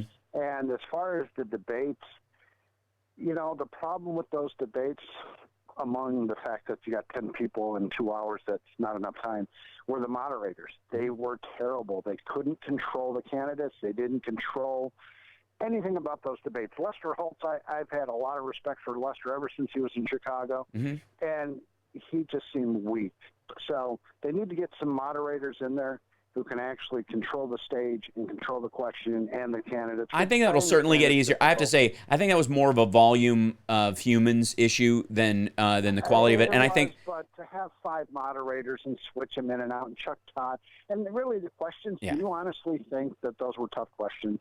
No. None of them asked how they were going to pay for free giveaways. It was a giveaway show. Well, there was no. They addressed the cost issues a couple of times, and they addressed it specifically in relation to the other candidates who had issues with it, like Amy Klobuchar, for example, who had an issue with how they were going to pay for universal like debt forgiveness and college. She was saying, yeah, I have a real problem with rich. Yeah, I have a real problem with paying for. Do you think college debt should be forgiven? Pardon? Are you on that panel of people who thinks college debt should be forgiven? I think it would be financially beneficial to the United States if we either the interest on debt should be eliminated, and that people who were sold a bill of goods by a school that for a particular degree, that degree is cheaper now, and it was a state-based institution or the like, there should be some element of restitution in that area. I think an idea that you don't start paying back your student loans or accruing interest until you make a certain amount of money. Then it makes schools more responsible in how they charge for certain fields, because they're not going to get any profit based on it unless that person reaches that tier point. And I also think one of my issues, and I brought this up on Twitter and I caught it kind of a bit of hell about it, was that if you're forgiving the debt of someone just flat out, like someone took out, you and I both, $100,000. Yeah, $100,000. We both got the same degree in the same year. This is not, 1950. You went to school and got a degree, and now I'm getting it in the modern era, and things cost more in schools. This is all predicated on, and this is a definite thing that will have to be dealt with. And I am curious about how you would actually do it, and I hope they will address it in future. It will be material in there, and I think this leans towards the direction of what you're talking about. But it's a problem that I have with it, which is you and I both went to school at the exact same time. We graduated from the exact same school with the exact same cost you went to work concurrently and you paid off your debt if you had any at all. You paid for most of it out of pocket. You took maybe a $20,000 loan to cover the difference for your living expenses while you were there, but essentially you worked it off while you were there. I left school with $100K of debt, right? Yep. 6 years later, I'm behind on those payments. You don't have any. You've already paid it off. And, and this program comes into existence to eliminate student debt entirely because it's a $1.5 trillion. It's more than mortgages. That's, and that's used as the ammo for why it should be eliminated. And they eliminate my debt entirely from scratch. Now, while I was in school, the money that you were, let's say I also had a job, right? I was also working the same job. You and I both worked at the same after, to make our expenses. But I took the money that I made and I didn't pay for school. I invested it in a business. And I left school with $100,000 in debt, but I have a leg up on you in business. I have a better car. I have a better wardrobe, and because I spent that not on my schooling, but I accrued debt for that part of it. And I walk out of school, I'm ahead of you at every job interview. I have a better suit, a better car, and a better portfolio than you do. Yep. You show up in a busted Toyota because you still, you paid for everything. But my debt gets forgiven. I get a leg up on you for accruing that debt in the first place that you didn't do. Now, the question is, in this, if we're going to forgive the debt of people in a certain period of time, and we're going to say that both of us have a job or an industry that benefits the country long term. Let's say we're both, we're in biotech. Both of us are in biotech, and we're working on, antiviral cures and whatnot. So we both have a job that is beneficial to society. So we would qualify for debt forgiveness, but you don't have any debt to forgive. Do you also get some sort of reimbursement in the form of either a direct repayment, or do you get a tax break going forward, which I think is arguably the way to handle it, is that you and I both had the same circumstance. You get a tax break going forward for an equal amount spread out over, the same time period that you would give somebody in future when you're creating a revision of the debt system, because I don't think there's not going to be debt. But in the future, if somebody takes,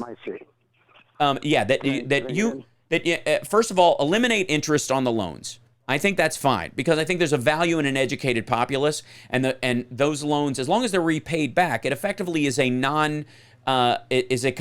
an intellectual bond you take out as a country, right? You're benefiting from the long-term aspects of having functional, intelligent people who are not paying interest on a loan. So, anyways, well, there he goes. I guess I solved it. That's it. This is what happens when you're too smart, too quick. No, but I understand where people run up against those issues. I think it can be handled. I just think it has to be addressed. I think that's really an aspect that you can deal with. And Sixes in our chat room says tuition is 10 times what it was 40 years ago. That's true. That's true of a lot of things, though. Except for technology, which is inverted. The cost of technology is 40 times lower than it was 10 years ago. But again, I'm not against this. I'm thinking there should be a way to handle it and make sure that people who didn't just accrue debt for the hell of it get a write-off, and the people who, in the exact same time period, and please hear me on this, the exact same time period, the exact same education, the exact same circumstance, but for the debt aspect of it, get some secondary benefit. And I think the main one would be, first of all, the elimination of interest. And I think Biden's idea that if you're not making over $25,000 a year, your payments don't even start till then, is a great way to start in this. But I think the idea of eliminating the debt, like with a stroke of a pen, is not functional. It's not going to be functional. It will benefit rich kids, to put in Amy Klobuchar's phrase, more so than it will working class families. And so there's got to be a mitigatory, well worked out, detailed plan for how this works out. And I'm looking forward to hearing it. We'll be back.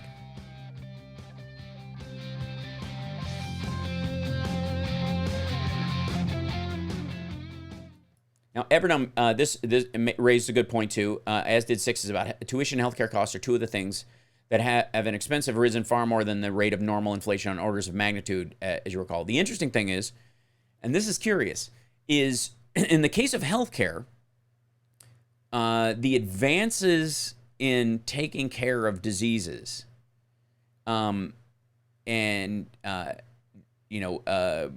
techniques, open heart surgery, organ replacement, all those kind of things are relatively new in the last period, in the same time period you're talking about, and a narrow field of capability, so only a few people can do them compared to the vast majority of doctors, which there are already too small a number. The AMA putting a governor on the amount of doctors in our system is a huge aspect of the cost system that artificially inflates how much doctors make for their work and how many functional, competent humans are actually working in the field. That's an issue too. So in the case of medical circumstances, just where you find yourself either what we used to automatically amputate, we can now rebuild. What we used to automatically assume had to be removed, we can now deal with through a broad form of prescriptions, but very narrow. 60 seconds left. Thank you. But a very narrow field for those prescriptions, so the cost of developing them is very high. The number of people using them is very small, so the cost of making them gets higher, in the interim, because the cost of developing them and making sure that they are functional and don't do more harm than good, it becomes a very expensive part of it. It's why the CDC, the NIH, and why medical schools are an integral part of the development of drugs, and why a lot of pharma companies outsource their development to those. And the U.S. government and the taxpayer actually benefits to some degree from the licensing of certain studies and whatnot, and chemicals that are created in public schools and organization, governmental systems. I don't know how to phrase it, say like the CDC and the NIH. Within them, they have. We'll talk about that in a minute.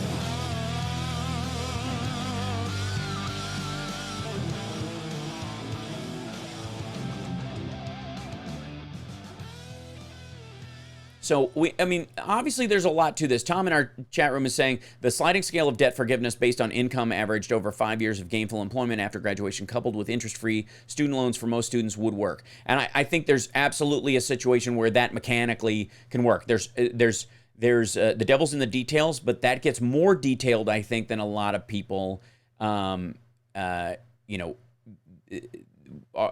currently. And it's going to be necessary over time. The problem is people get bored listening to it, but it's how your money is managed, and it will affect you at some point going forward. Maureen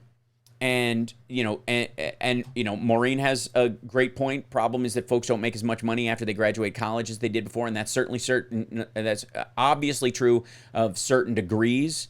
Academic degrees used to be a guarantee of higher pay. And the curious part of a both single payer system as opposed to a public option in the U.S. is that we effectively turn the medical establishment into 100% version of the public school system. We have a public education system augmented by a private education system. The public provides the baseline, and if you find that wanting or not enough and you can afford to go beyond it, because arguably, in theory, over the years of increased education in your family, you have become smarter and more directed in what you want to accomplish than than the other people in your family, your neighborhood, your community, your society, the people around you, and you are gaining from the value of the education you have invested in, and therefore you make it a choice to invest in further education for your child to guarantee them moving ahead. In that you have supplemental possibilities.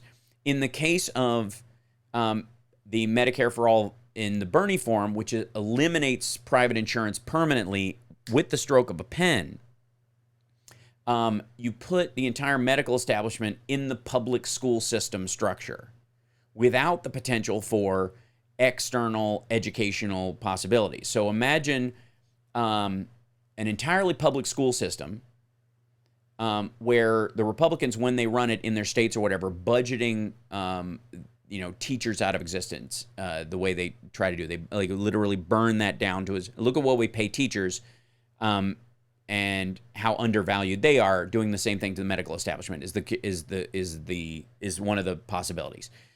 The other aspect is that even with the public school system, we have both private schools in an entire setup or after school things like Kumon and these tutor systems where you can go to public school, but you also, even if you're not sending your kid to an entirely private school, you can send them to math camp or those kind of things. In the Medicare for All system that Bernie's presenting, all those things are illegal. So it is as if we had a single-payer form of public school where every other supplemental aspect is illegal. No Kumon, no after-school, no math camp, no private school, no private, universities. Ultimately, an example of the public of their version of Medicare for All, eliminating all those other kinds. Now, it's not a direct analogy, but you get why people are reticent about the potential there, because what it does is limit their overall options, and why the public option was, I think, a necessary mitigatory step to get us towards a point where we have universal care. And that care can be supplemented to whatever value you add to that in your life. If you have extra income in your life and you go, I could buy a big screen TV, or I could guarantee that my family has, extra checkups from this particular doctor who works outside the system, who is only in private practice, and I'm going to pay out of pocket for that. The right to do that in the United States is sort of sacrosanct, and it's important. So that's I think one of the things that people have.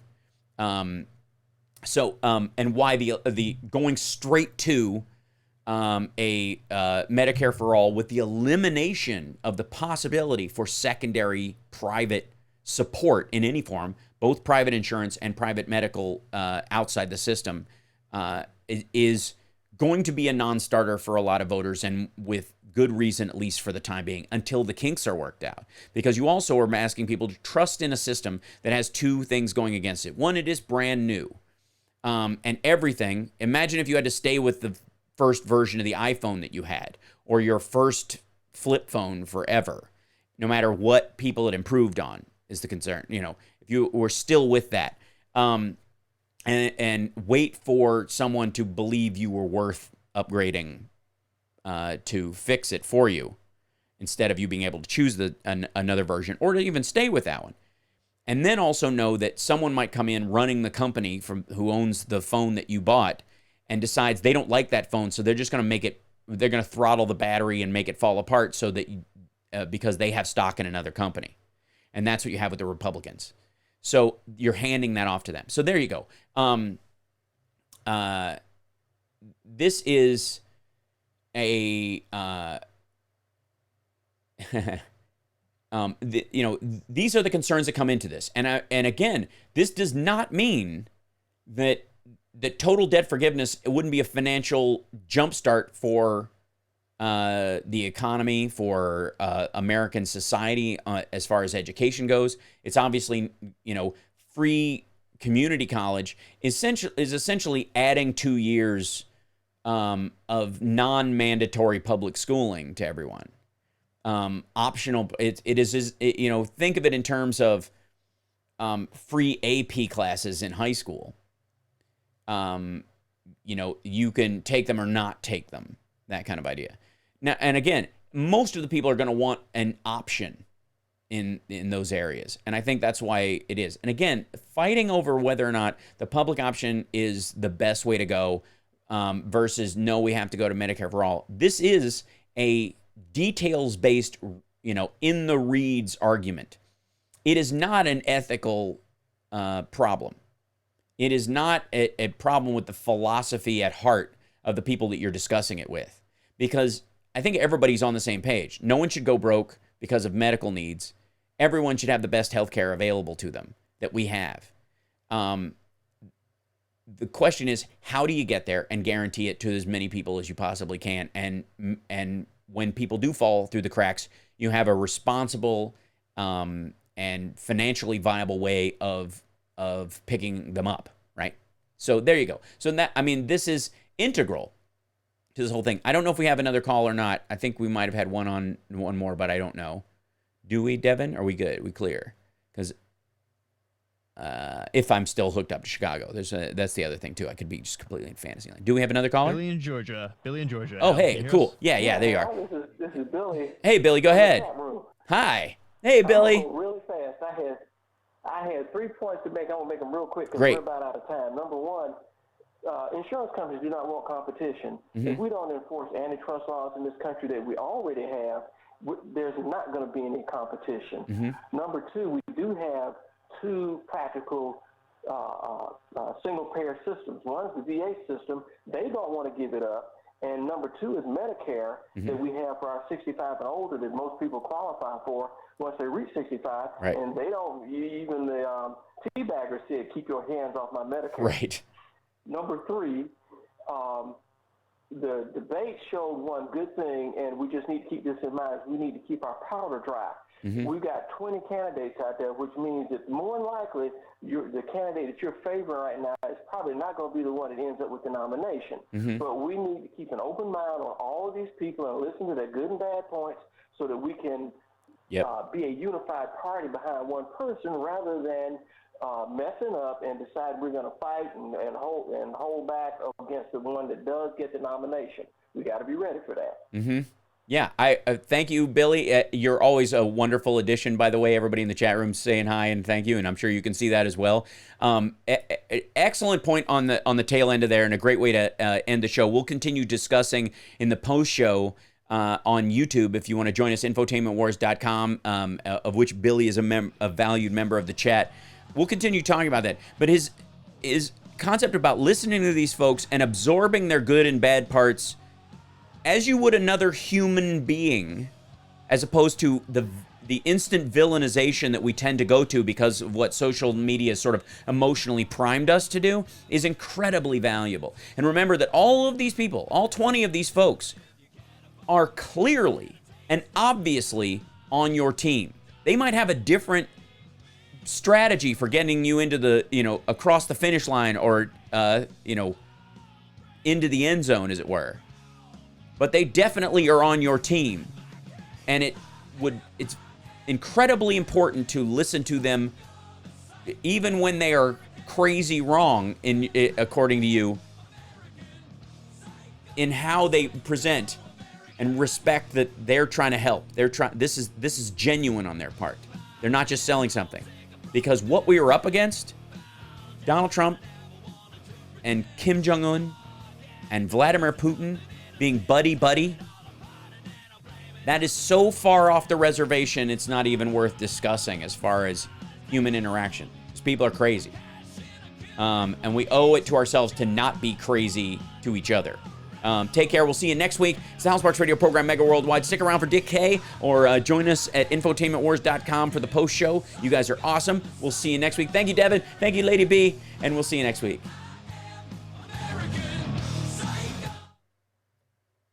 Thank you, sir.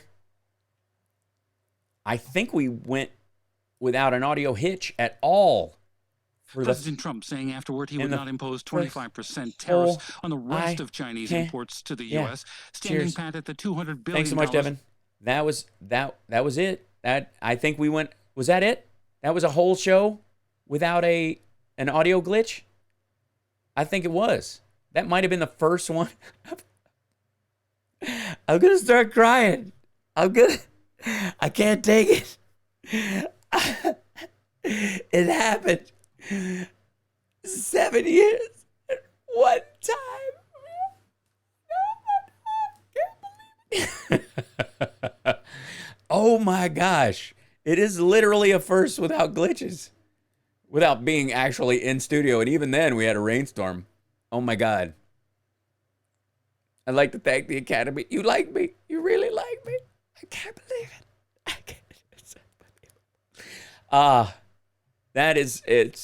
It's a miracle is you. And by the way, thank you for bringing up Can't Stop Lying. The miracle is directly because of our patrons.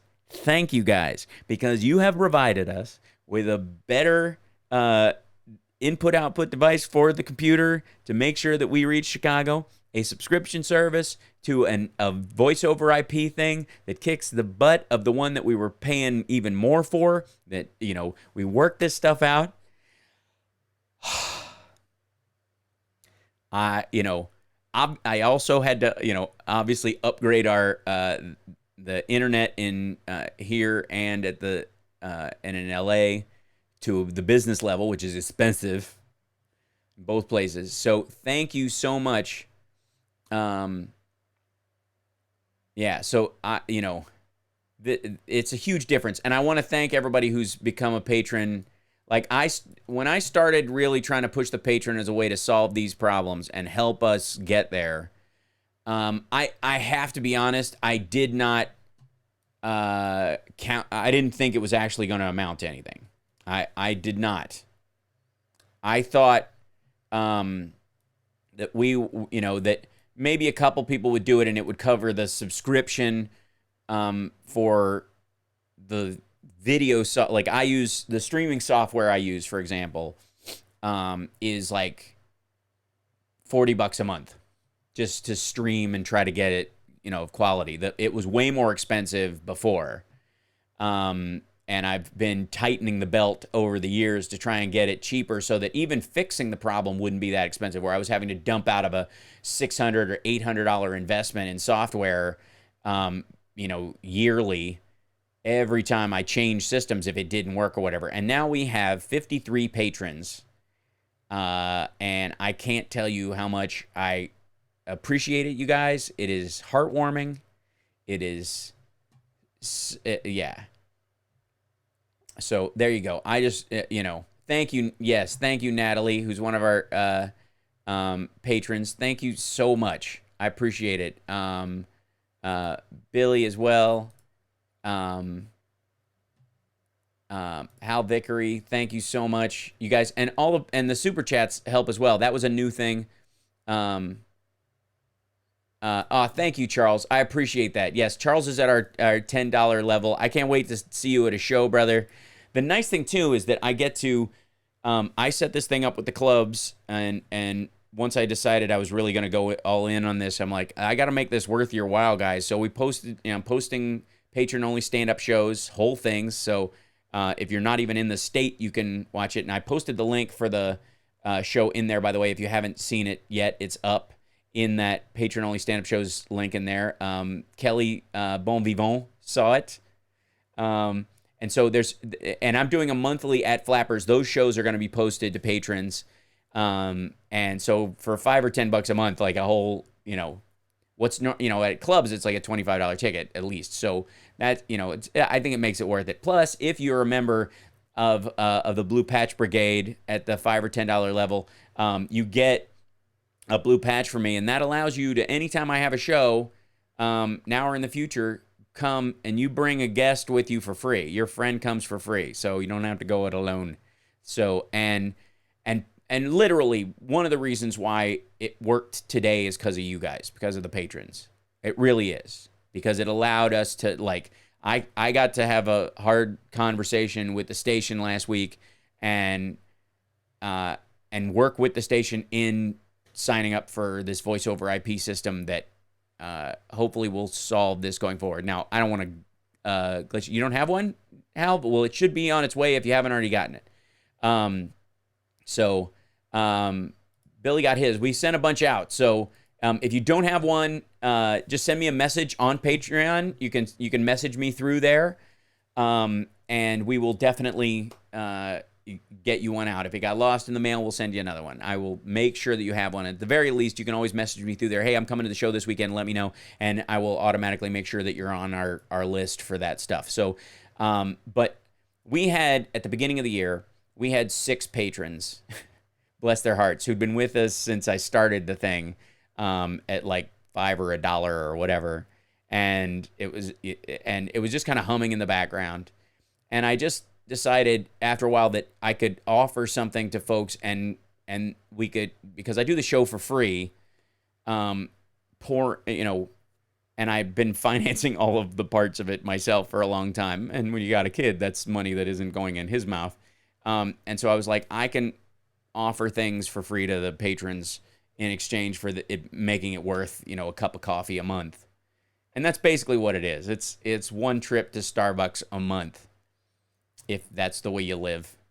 And so in that, you guys have really stepped up, and it's heartwarming. It really is. I appreciate it. And so, yeah, I won't gush too much. We'll get back to just talking about it, but I wanted to make that point because it's very affirming. It's nice to know you guys are out there. You care about the show. You care about having progressive voices out there that, and I know I'm a little even keel for some people.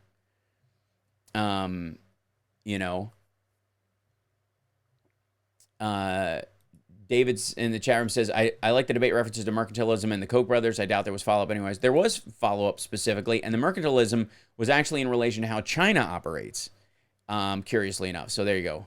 Don't put your money in your kid's mouth out. No, well, I convert it to food first. Did you guys not see my tweet about eggs in a hole when I get up and make breakfast for everybody? You don't know where that money has been. Yes. Money is filthy. Let's see. Look at this. I Can't Stop Lying is hired. I'm just saying. When this turns into a real, David Pakman TYT Majority Report endeavor, Can't Stop Lying is our first hire. And Carl and Julie will be the cops at the door. But thank you. Yes, teespring.com/store/HalSparks is our merch store. So we've got Zoltan shirts. I've got Impeach 45 and Hillary for POTUS. All kinds of fun shirts on there. We've got new ones coming up. I have one that says Unsweet that's going to be on this coming week. Unsweet tea, get it? Mm-hmm. So, there we go. All right, Mike. Are you now Smoky Mountain Mike? Yeah, so let's see. Rolling back to see what you guys are doing. I heard you ask Stephanie to be a guest on the show. Can you run a second video of her? Yes. Part of what why it wasn't this weekend, and I'm glad you brought it up, Brad, is that they have a camera set up there. So I'm going to ask her to go down into her studio and link in like I link in with Chicago through the web as opposed to call in, and see if I can, if she feels like, she gets up and is camera ready really early 5 days a week. Asking her to, add extra time to that because we're both on California time is kind of a dick move. But yes, that would be the goal. You're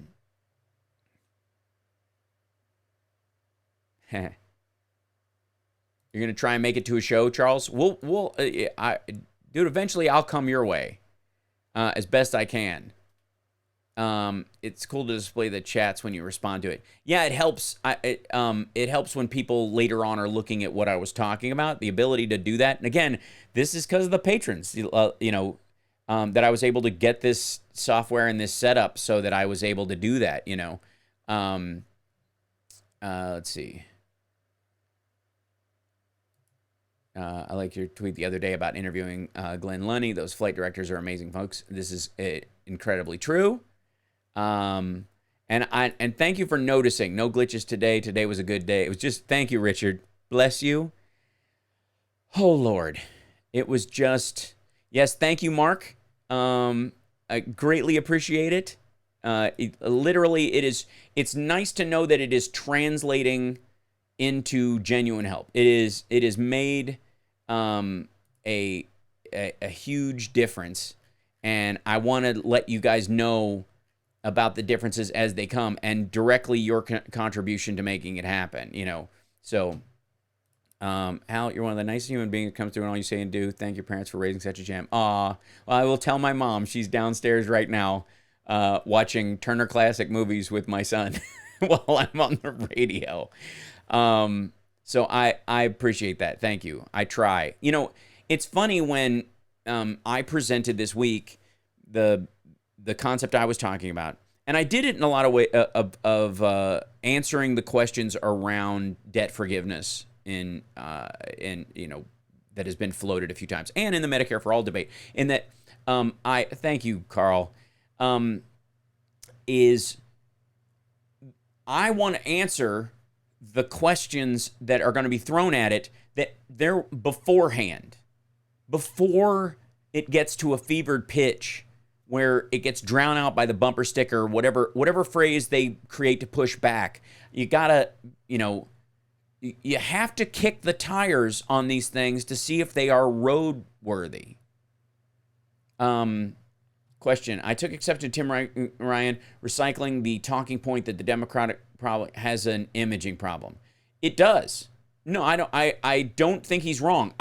You know, the question of how you mitigate that and whether you go conservative to welcome them in is not, I don't think that's where he was going. And that's where it often goes. And again, that has to do with, like, kick that tire beforehand. You know what I mean? If you're afraid to discuss why we have an imaging problem, what you'll do is you'll leave that on the table because it seems embarrassing or whatever until such time as your opponent picks it up and runs with it, and you haven't developed a defense and a structure to deal with the challenge. And what he was saying was, you know, becoming the party of unions and becoming the party of working people, and not, you know, the perception that we are about coastal elitism is meaningful. It is important because we actually are. And you can argue at some point, well, these people are too stupid to know that we're on their side. That's not an argument. And you don't dismiss someone's humanity because they're stupid or because they're misguided. You know what I mean? It would be the equivalent of saying we don't, anyone with an opioid addiction is too stupid not to be on it, so why are we helping them? It is an equivalent of that kind of an argument. So you do have a responsibility, I think, to make the case. And I also think that both the electorate and the country always does better when a Democrat is in office. But there is a perception that they don't, that has been fomented by the messaging of the right for a very long time. And what you do is you counteract that by going to it. You don't dismiss it. That's why I've always been for a 50-state strategy. That's why I've always been for community engagement in those areas. I've also been very proud of being a Democrat. It's why I push back on this idea of shaming Obama voters or Hillary voters or Democrats in general somehow, because it ends up just adding an extra weight on the shoulders of people who are trying to push liberal and progressive policies. I'm not going to back down from that. I'm never going to be ashamed of being a Democrat. And I will always push my party in a better direction. But when it makes mistakes or it was wrong in the past, I'm not going to take that as indicative of everything going forward any more than I would meet the same party of humans right now. And this is kind of an interesting thing. The same party that is a group of people who are going after Joe Biden for the busing issue in the 70s is arguing right now that a felon released from prison the day after they're out should have all rights restored to them and be able to have a voice in voting. You can't contradict yourself morally and emotionally and say some people can grow and others can't. That's what the elitist kind of idea is about it. It's done from difference. I rarely see anyone of color who is prominent claim we have an imaging problem. No, they just say it in a different way. I mean, what they will say is, we have to appeal to black women voters or whatever. That we owe it. They're an integral part of our coalition, and you need to reach out to them.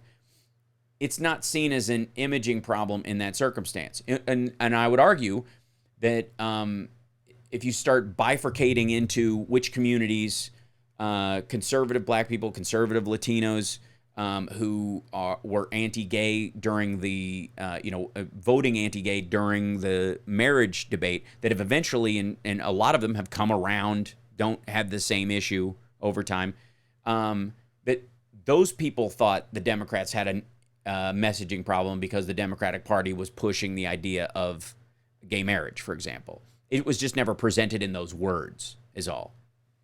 That's the that's theory. And let's see. An interesting statistic: that Biden was opposed to busing on the federal level. Support from the black community for it was 9%. This is true.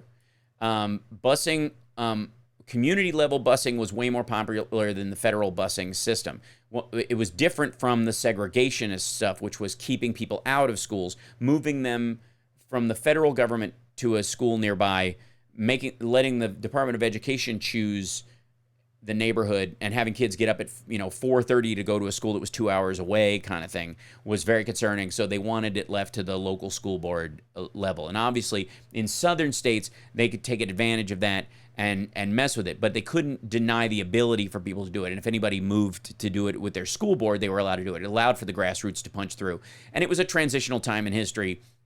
All those times are mitigatory, and they have to be seen through the lens of those things. The question is, would that person still be against it now, and who would be for it now, and why? And if they're willing to defend the current state, and like we should go back to not segregating schools, well, then that's an obvious outlier, and that's absurd, and that person should be dismissed, because it's just crazy talk. If you're anti the integration of schools, or you're pro segregation at this point, it's absurd. If you're saying, though, that anybody who was working to fix mitigatory steps in an environment where people that, by the way, all the Democrats in the 70s were civil rights Democrats and were competing in a lot of ways with the Dixiecrats who had left and become Republicans, who were just 6-7 years ago all Democrats, maybe 10, depending on which year you're talking about. She was 1974, she was talking about, so 64. It was right about the time. 10 years ago, the people that he was just talking about with Republicans and dealing with were Democrats on the same side of the aisle on certain issues as the party that he was running to be a part of when he was younger, got into office, and then suddenly over 8 years, because the majority of the Democratic Party was fighting for civil rights now, a bunch of those left and became Republicans. And the Republican Party became the Dixiecrat Party. This is the revisionist history that Dinesh D'Souza tries to erase. And when who was it? Was it Tom Cotton this week? Who tried to push this nonsense that that Republicans have always believed in civil rights, and it was the Democratic Party that, okay, piss off. So again, mitigatory steps are happened all throughout history, and judging them through the lens of modern experience is dismissive of the people who took up the early mantle of trying to shift the country, right? So this is, and you can choose not to or whatever, but there's a big difference between people who were involved in trying to make those mitigatory steps happen and people who simply were against them. And if you can't differentiate between those two types of people, that's a moral failing on your own part, and that's a different discussion altogether. But again, I think that's a bump and a ruffle that will pass. The issue is because of who we're up against in that regard. But the imaging issue is, and I think Pete Buttigieg, Mayor Pete, actually addressed this as well when he made the religious statement about how the Republicans have given up every right to appear, to use Christian language anymore. When they're arguing that God would smile on the treatment of these children at the border, to which I think he's absolutely right. Taking up, there was a period to which, and he shaped it very well. He said, we are people of all religions and no religion. And it's a great way to state it. We became, in a lot of ways, the anti-Christian party because of how the Christian right was behaving. We tarred and feathered the Christian populace, the Lutherans and Methodists of the world, where their faith is an averaging aspect of their ethical life, and not a firebrand issue by which they try to determine the path of other human beings. We tried to pin that on all Christians for a very long time, and the Democratic Party was seen as anti-Christian for a long time in that regard, for the last 20 years anyways, 25 years. That became a big part of it. No matter how the president would try about it, the workings of the party itself, because of the problem we had with evangelical and neocon Christians who are absolutely antithetical to their faith, denying women a right to choose, denying gay people the right to marry, and working actively to do that. They became indicative of Christianity as a whole, and we allowed that to happen. We did what they do with Muslims with Christians in the United States for a long time, and that was the perception. And so your average kind of, work 5 days a week, drink some beer on Friday night, go to church on Sunday, rinse, repeat crowd felt left out of the conversation. And we also dropped our support of unions in a bunch of primary areas because we left it for the wolves on the right to feed on. So there you go. Buttigieg was on point about Republicans owning the religious high ground. Yeah, we abdicated that high ground to them is an integral part of that.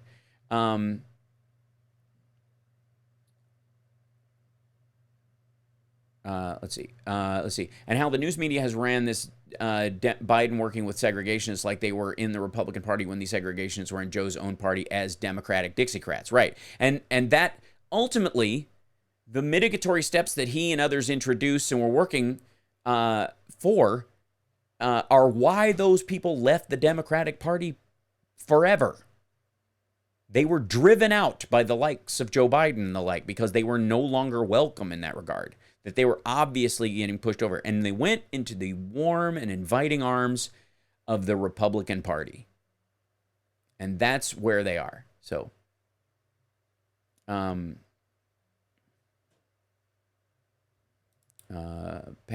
implementation of busing was a mess. I was there, but my children didn't suffer adversely from it. My mom was, hi, good morning. Okay, yeah. Love you. You what? Oh, yeah, okay. Okay. Can I have a kiss before you go? I know we're streaming, but we're in the post show, so everybody loves you and knows you anyway.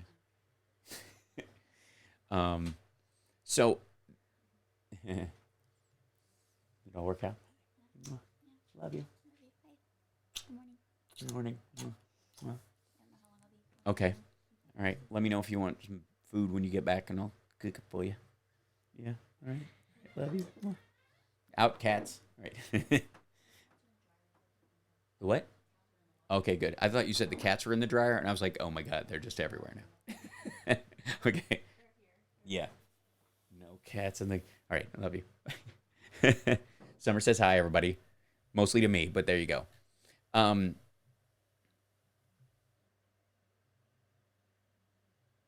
Yeah, here's the thing. This was a transitional period in American history, and it's important to know that. And there's a huge difference, this overlaying and judgment of people in the past who lived and grew up in a different system not only is sort of dismissive of the arc of history in general and the work done by people forever. You know what I mean? It's like yelling at women before suffrage for not being politically engaged. You know what I mean? Like, it's, why weren't women more interested in politics before the suffrage movement? Like, you know what I mean? Like, really? The vast majority of whatever. So these are right after you mentioned the cat summertime. It's like you called them to it, right? Let's see. I can't believe no one in Biden's campaign didn't tell him that commenting about working with segregationists was a bad idea. I don't think he didn't say, he made the point in what he said, and I think it's important, and I think how he was trying to say it is important as well, is that if I worked with these monsters, I can work with the normal people to kind of write things back to normal. And they're not, just because everybody's towing the line behind Trump, some of them are doing it out of fear, some of them are doing it out of moral weakness, but they represent people across the country that I think are reachable. And I'm not talking to them, I'm talking past them to the next person. And that's why I think it's, a valuable conversation to have. When you're talking to someone, you're not nice to someone who's awful necessarily because you have respect for them. You're nice to them because you have respect for the people who aren't 100% on their team but have been led astray or believe part of what they're saying, but don't know or understand or trust what you're saying because of either what they've been told or their lack of understanding about the topic or the idea. And until you can reach them, shouting at them by proxy through this person doesn't help. So again, none of this conversation is aimed at Democrats or Trump voters, and it is aimed at independents in the same way that, by the way, when Democrats talk about black women voters as a messaging thing. This is true.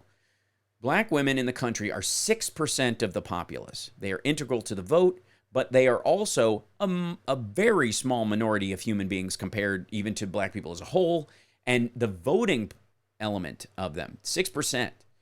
And so when you're talking about 6% of the vote being integral to your to the the progress of the party and the importance of their vote, you're talking to them, of course, and you're making sure that they feel welcome and listened to and understood, and that's important. But you're also, by saying that, talking past them to people who want to make sure that they are included.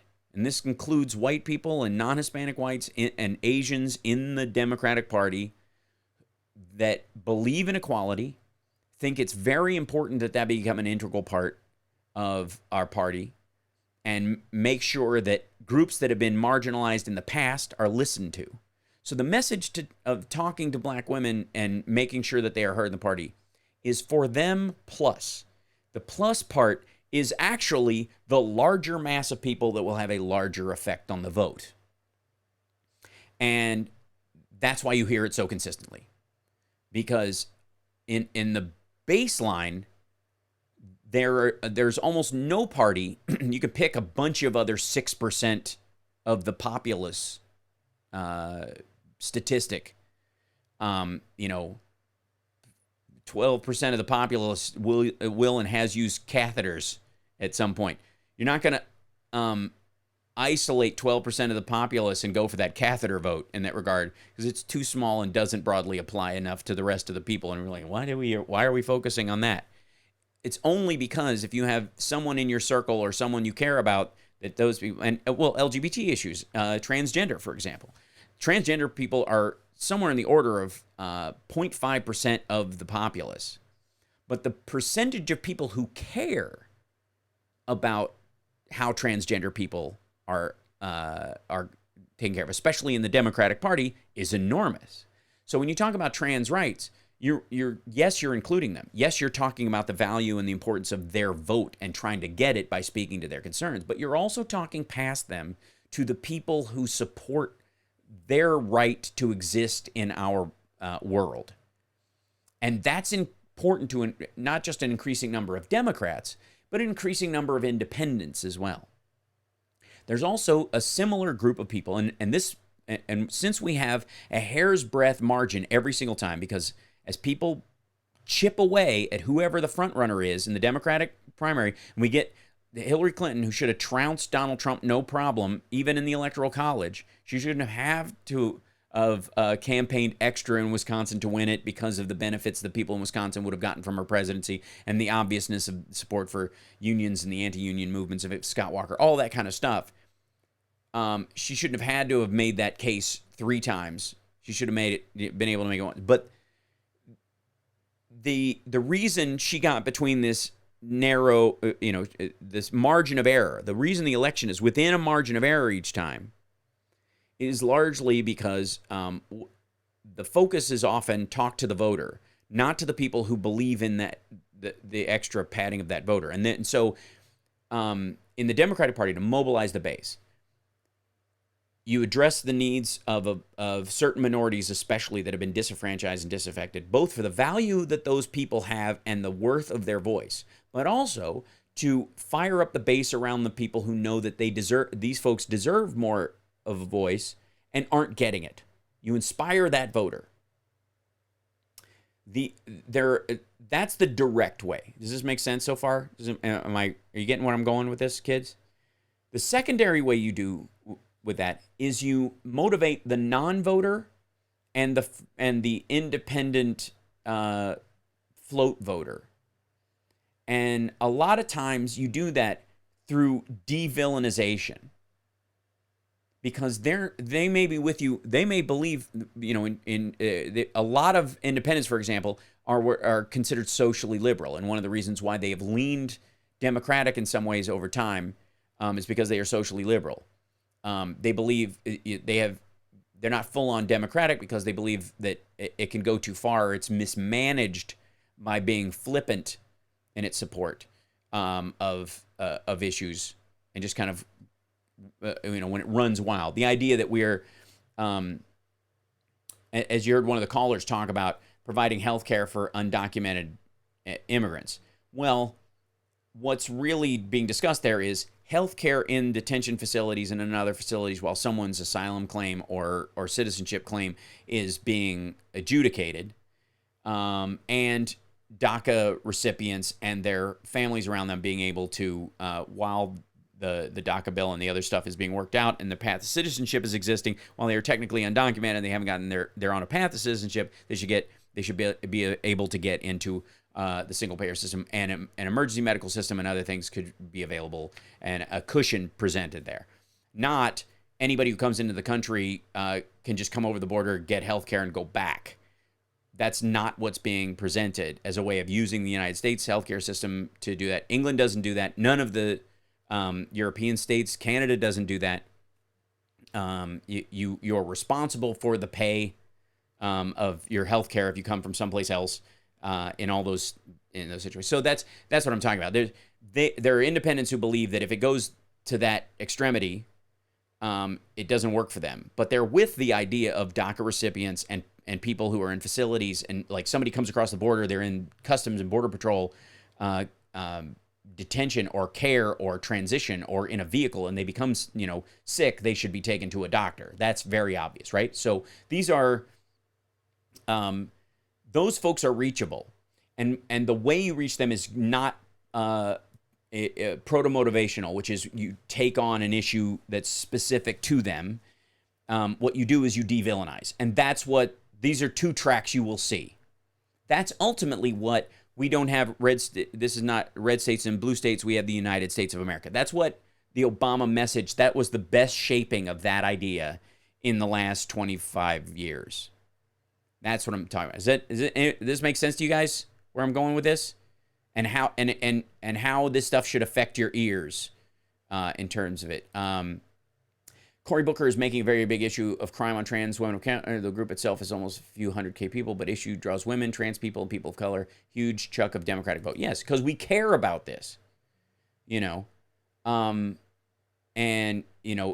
those of us that have worked in the LGBT community, for LGBT rights,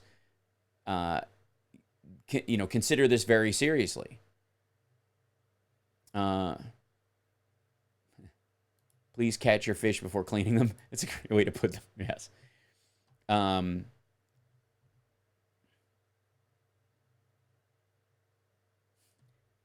Let's see. I always want to bring that. Wow. I voted for Humphrey in 1968. We were left devastated after Robert Kennedy assassinated. It was a fluke election and did damage. Right. Bunch of old farts here. Well, you guys are welcome. It's one of the reasons why we're lucky to have you. So, and again, I did not appreciate what I saw as, and I like Eric Swalwell. I follow him on Twitter. I love the dude. He follows me back. I appreciate his point of view. Again, this is in family stuff. I don't appreciate the ageism aspect of stuff, the pass the torch thing. I don't buy it. I don't. The idea that someone is young and trustworthy, I mean, are we just going to pass the torch because of age to Candace Owens or Ben Shapiro or Milo Yiannopoulos or, Tucker Carlson is around the same age range? Are we just going to pass the torch because you automatically trust, there's a huge section of young kids who have leaned right because of YouTube that are going to be a major force politically over the next 20 years. Understand that. These folks are not going to change into a recognizable, transitional 20-something or 30-something. They were forged in a right-wing kiln, This is going to be important. They're going to live this way for a long time. Did you see the daggers Buttigieg stared at Swalwell after he dropped the "You're the mayor, why didn't you fire the chief of police" line? Yeah, I agree. And here's the thing. The cop himself, in that, in that sense, I thought Buttigieg, by the way, I thought what he said, I didn't get it done. I couldn't get it done. Was one of the most honest moments and impressive moments of political honesty I've ever seen in my life, and I appreciated it. I think a lot of people did. I think, the way he handled the seriousness of the issue while still recognizing that there's a difference of opinion in this situation. I mean, you do, while the cop didn't have his body camera on,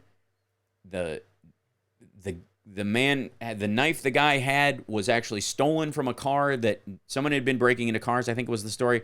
Had broken into multiple cars. People called the police because somebody was breaking into cars. The knife that the guy had in his hand was actually stolen from another car.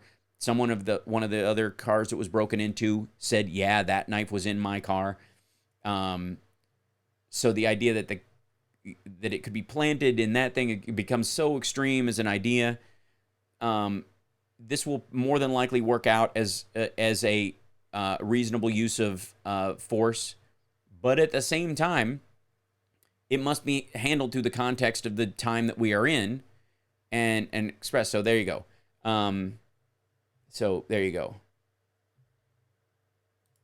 Yes, that's true. We do have an awesome man, Nerd Halen. That's right.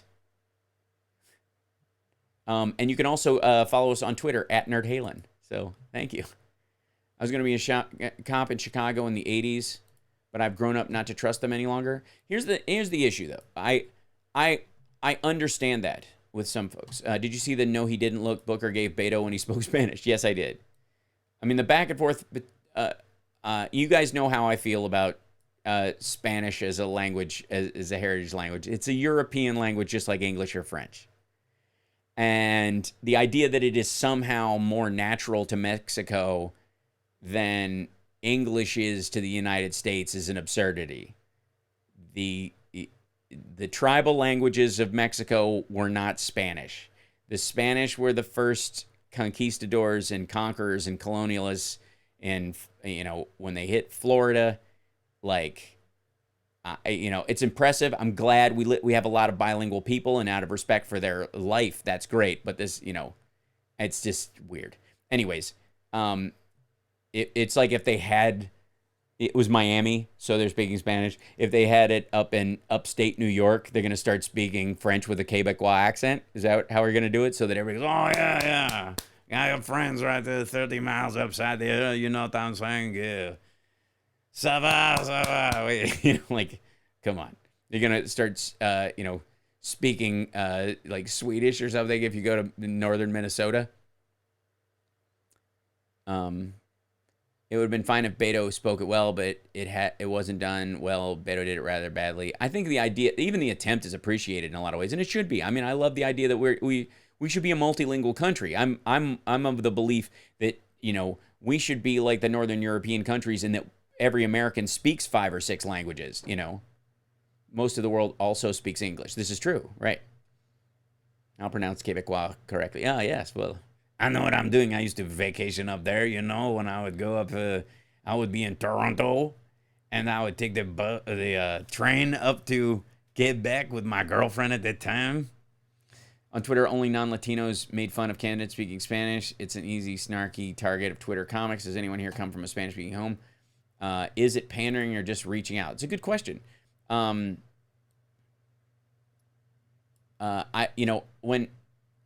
there was one moment, Jose Diaz-Balart from Telemundo, he said that the Obama administration had deported 3 million Americans. And I was like, yeah, that's not even remotely possible. Right? He deported 3 million undocumented immigrants, not of all of whom were Spanish speaking, by the way. This is a big, we don't really even talk about the Europeans, Indians, Asians, and Canadians who overstay their visas, who also got booted as well. But Was that weird? It was like, I don't know, it was mainly a slip of the tongue, but that was very curious. Like no, you didn't, because you can't? How do you deport Americans? Like, I get it, but that was just weird. Mein Deutsch and also mein Ruski, not to mention your English. So Hal Vickery's, we're bad in 3 languages is good. I don't think Obama deported 25% of the undocumented people in this country. No, I don't. No, he did not.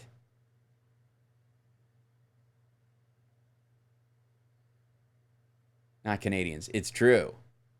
Which no, that's not true. Which part, Julie? Sorry, we have so many. I throw a bunch of stuff in here, so it's like being in an interview. Add part of the question to your answer. I was waiting for Booker to speak, John. Yeah, like scenes out of Airplane. Back. Always, Charles, but we will always, do we need to do a recap? If you're lost in any of the conversations, I'm lost in a couple of conversations because keeping up with the chat is difficult. So yeah. All those Russian mail order brides. I thought you said bribes. Huh? Well, yeah, everybody left for lunch and came back. Maybe Trump will try to deport more military veterans than Obama. Yeah. Obama derangement syndrome has morphed into Obama whataboutism. Yeah, I would argue that is true. I think the dismissal... I also think that I would blame Bush to some degree because the total gutting of trust in the decision about the Iraq War and the yellow cake nonsense and all that stuff put everyone in such an adversarial position that it turned the entire country post 9/11 into kind of a like Alex Jones's crowd and a bunch of sort of Democratic flat earthers. Obama deported a lot of people that should be here more than other presidents, but the Republicans would never give him credit for that. That should be here. Should not be here. Yeah, I thought that's what you meant. Yeah. Well, this is the issue. Obama deported mostly criminals, just deports GOP just deports people they can find like reporting for monthly review. Well, this was the issue, and this was that clip I played of him talking to Chuck Todd, because he was like, Obama deported a bunch of people. You're like, yeah, hey, we're criminals. We're just reporting criminals. Well, then you change the definition of what a criminal is to lower the standard. He's getting rid of murderers. You're calling it equal to the trespassing aspect of being an undocumented immigrant, equal to being a murderer or gang member in another country, and then saying you're just deporting criminals like he did. That's a flat-out lie, for the record.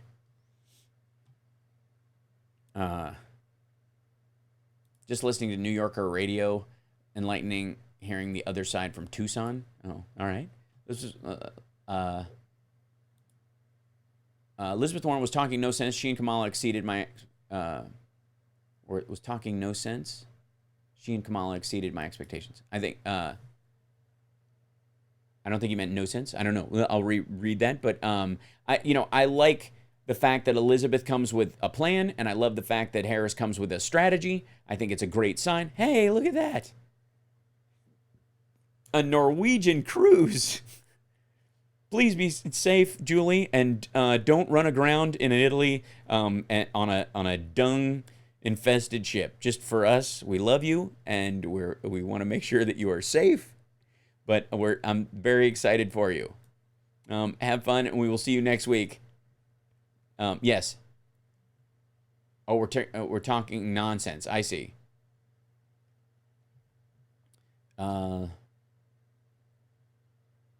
So, hi, Julie. Everybody sends their love. The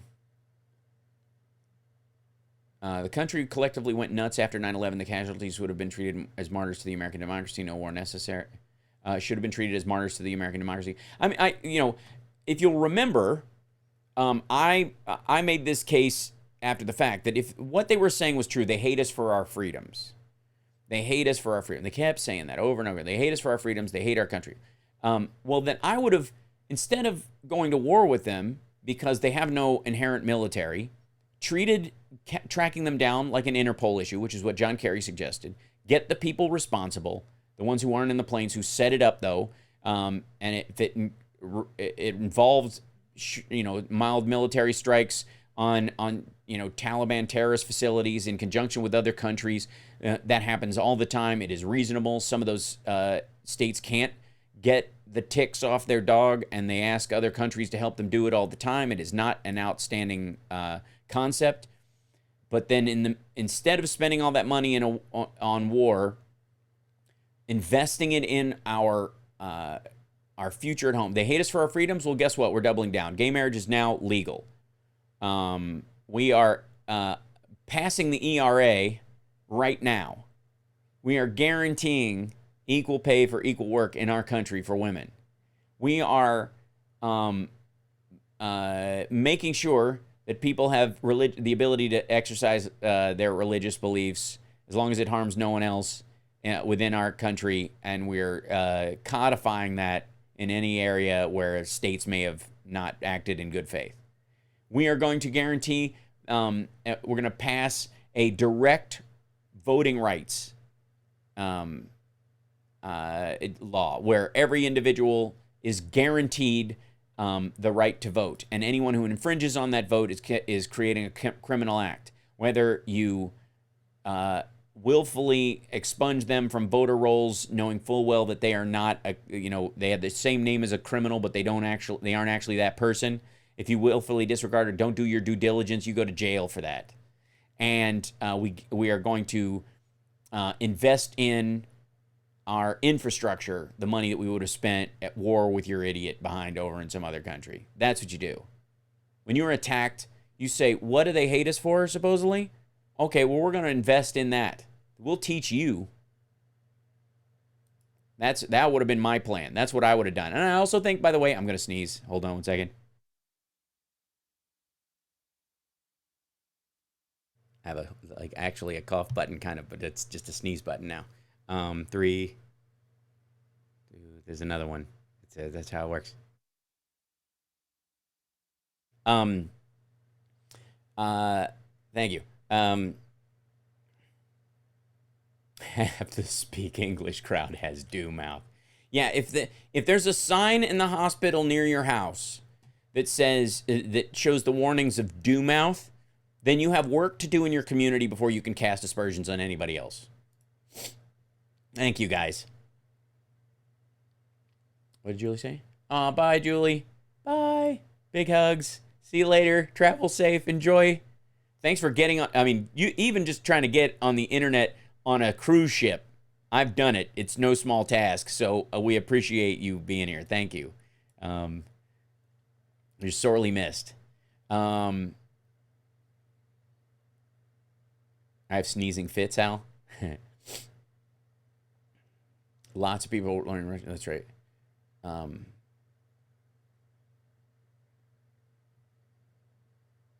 What's dew mouth? Dew mouth is when people put Mountain Dew in baby bottles and it rots their teeth, rots the kids' teeth in the gums. So the baby teeth are rotten, they fall out, and the teeth that are underneath that should be coming out healthy are rotten already. That's dew mouth. It's disgusting. And there's other versions of it in the southern black community. A lot of times it's Kool-Aid mouth, but in like Appalachia, the Mountain Dew is where they did it with Mountain Dew a lot, and it became this thing in eastern Tennessee, and it spread by the name. What trash does that to babies? Yeah. Holy crap, why would people do that to their kids? To shut them up. Because it's sugar water. Because they don't know the difference between Mountain Dew and juice. Is that Mountain Dew with much... Is Mountain Dew that much cheaper than milk? No, but it doesn't spoil. So the fridge can power can get shut off and your fridge can shut down and soda doesn't spoil the way milk does. So there you go. Thank you so much. Can't stop lying, telling the story. Support us on Patreon, guys. Patreon.com/HalSparks. We have 53 people. It'd be nice if we added one, maybe one or two every weekend if you can. If you feel like signing up, this would be the time to do it. It'd be great. Yeah. I got Kool-Aid, right? So,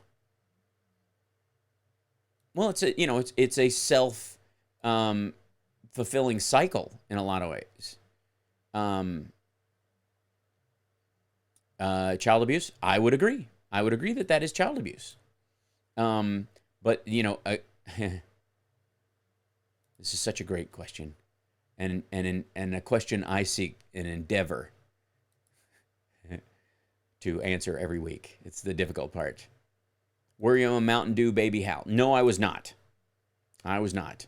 Although there was at one point, I developed an allergy to caffeine because at one point when I was in middle school, I was drinking like a 2-liter bottle of soda a day for a while, and I got basically the kid version of ulcers, and it was caused by the caffeine content.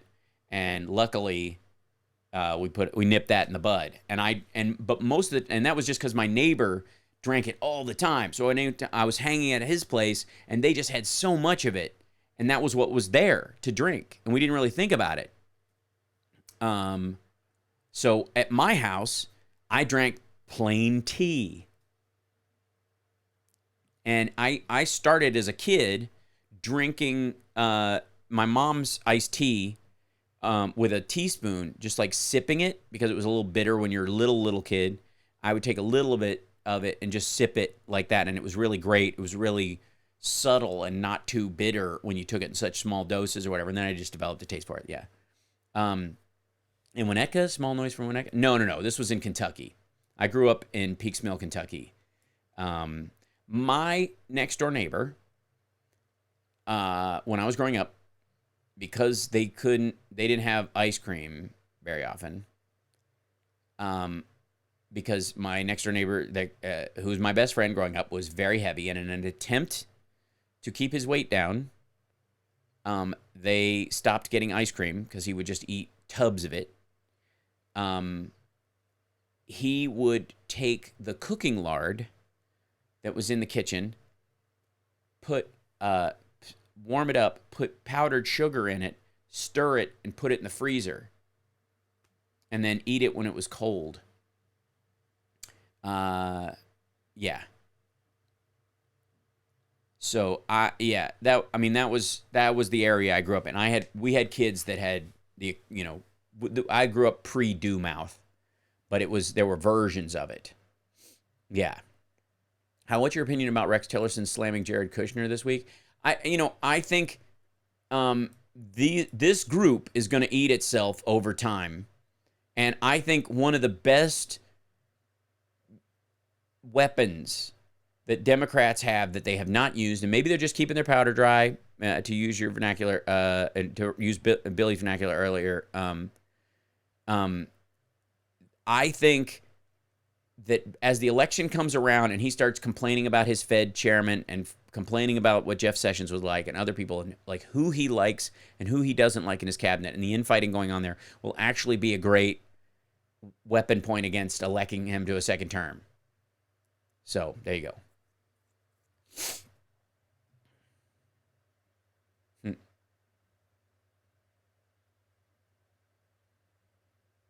The lucky ones escaped to the West. It still amazes me that anyone other than a spy was learning Russian in those days. You mentioned знаете блоки. The less you know, the better off you are. Tillerson is more patriotic than Pompeo, no question. But I also think Tillerson is one of those dudes who's, this is the argument against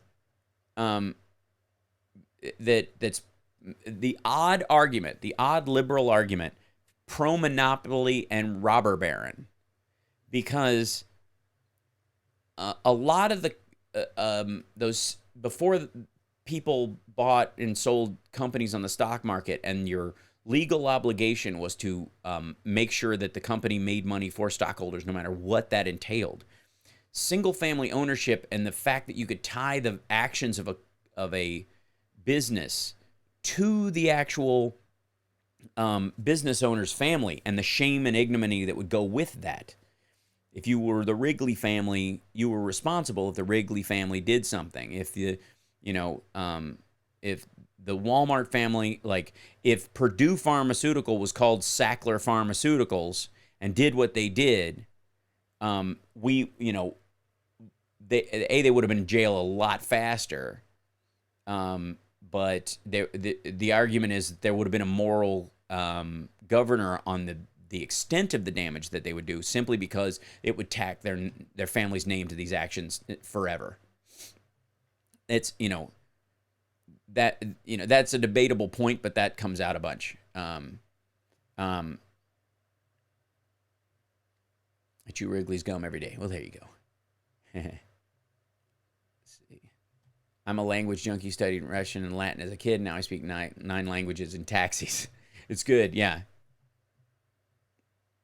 Having the ability, I enjoy speaking other languages simply because it shapes how you think. I think part of why I'm so linguistically cautious in certain areas is because I often will find myself thinking in 3 languages occasionally by accident, especially if I'm overlapping and people ask me of it. So, July debate will be the same crowd. It might only be 6 in September that makes the cut unless something really changes. Yeah, there may be a couple of dropouts or whatever, but a lot of these folks are going to get. The other consideration is some people are going to get money in the form of fake single voter money or small bundlers sending cash in support or creating super PACs that are unrelated on purpose to candidates that don't belong in or are too fringe or outside to actually make the cut to 6, but will artificially float them like Tulsi Gabbard or Marianne or Delaney or some of the others just to keep the conflict high. So,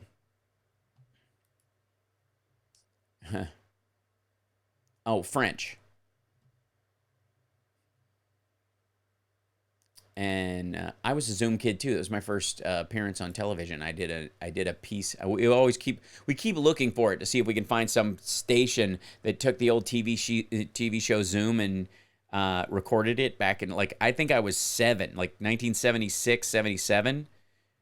I was on Zoom. They did a thing in Kentucky, and since we were in the capital, we were in Frankfurt, I was part of the broadcast. That was my first debut television thing. Somebody will probably dig that up at some point. Zoom was its own website, and I found old cuts there. Oh, nice. Maybe I'll find it on there. It's super old. Can you do the Zoom arm troll thing? Yeah, I'm not in my seat right now. I'm no longer fluent, but I watch a lot of foreign films and series with subtitles. I read better than I speak. That happens. No, they didn't have the big letters. Carl was on Chucko the Clown, and now he's president of the United States. What does that tell you? Russia doesn't want to build their portion of the new Silk Road because people might escape on it. There's an argument for that their concern is they have this issue anyways because there are white Russian people who are Chinese nationals now because of how they drew the border through the middle of a river, and the people on the other side just became Chinese, and they're Russian. They're as Russian as Putin's uncle, and they're technically Chinese, with all the rights, privileges, and recognitions of being a Chinese citizen. And it's really odd. There's a lot of Uzbekistanis who also fell into that as well. The Western territories of China are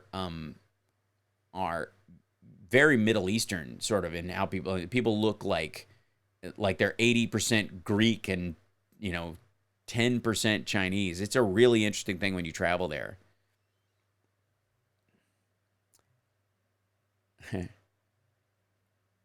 White Russian. Okay, hey, man, there's a beverage here, eh? Did anyone catch the Cookie Monster singing the 7th inning stretch song, Take Me Out of the Ball Game at the Cubs game? I didn't see that. When was that?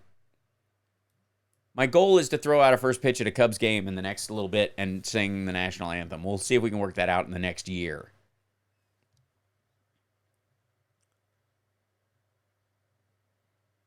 Let's see.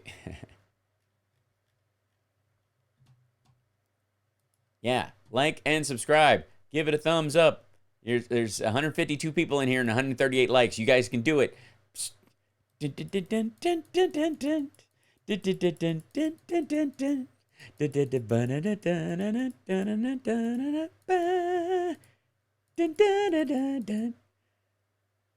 that like.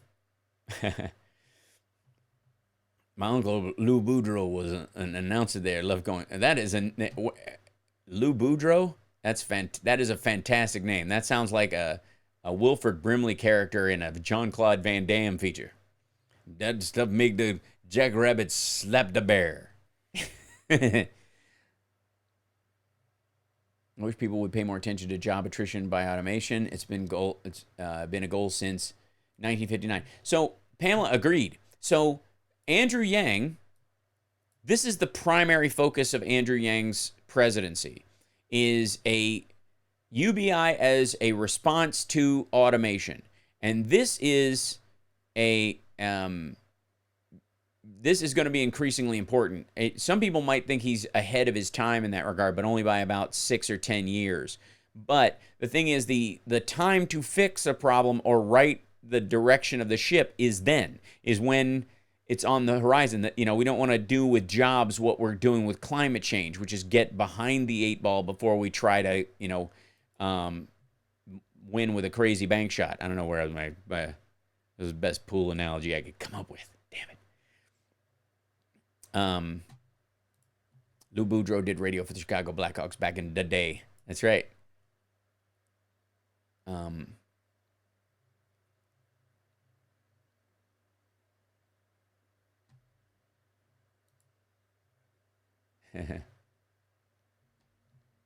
Wonderful chant. Got to make me some Crisco. Oh, don't do it, Lisa. Don't do it. But thank you for being here with us. God, I'm sorry. I shouldn't have told everybody to do that. If all the gains in productivity had been shared with workers, we'd all be financially stable and working 3 days a week. Maybe. Debatable. Here's the thing. And I made this case, and I'm curious what you guys think about this. The cost of technology, the real issue with living wages is largely a real estate one, because both food and technology, entertainment, besides movie tickets, and healthcare. So healthcare, and real estate, rent and the cost of a home have all gone up in a way that has outpaced wages by on every measure. Every other aspect of life that used to be really expensive has come down. Because buying a car, having a computer, being able to telecommute to work, and how far your car goes on a tank of gas, all those kind of things, right? And so one of the reasons why wages have stagnated too is that people haven't had to ask for more wages to keep a pace with normal lifestyle stuff. They're willing to recognize that the areas where that they want more, they are financing over time, and even as they are integral to being in a house, the integral version of it, a $300 laptop, a $50 phone, are enough to give you, superpowers compared to a 50-year-old in 1945. So one of the reasons people have not fought for more wages is because there's more stuff available cheaply. Cheap Chinese goods and cheap electronics and the experience that goes with them. Followed with the only reason why it's becoming increasingly clear that wages need a shift is because housing itself is, we've got a lack of development based on population and environmental standards.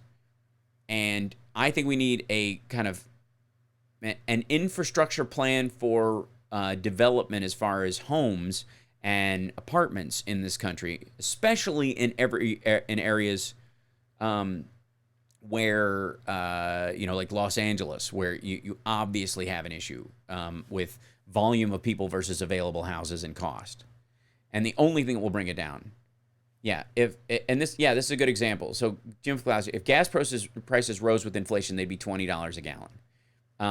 If cars, were a percentage of income equal to what they were a percentage of income when they were first introduced, or even when they were first mass produced and available, they would cost, the average car would be, $150,000.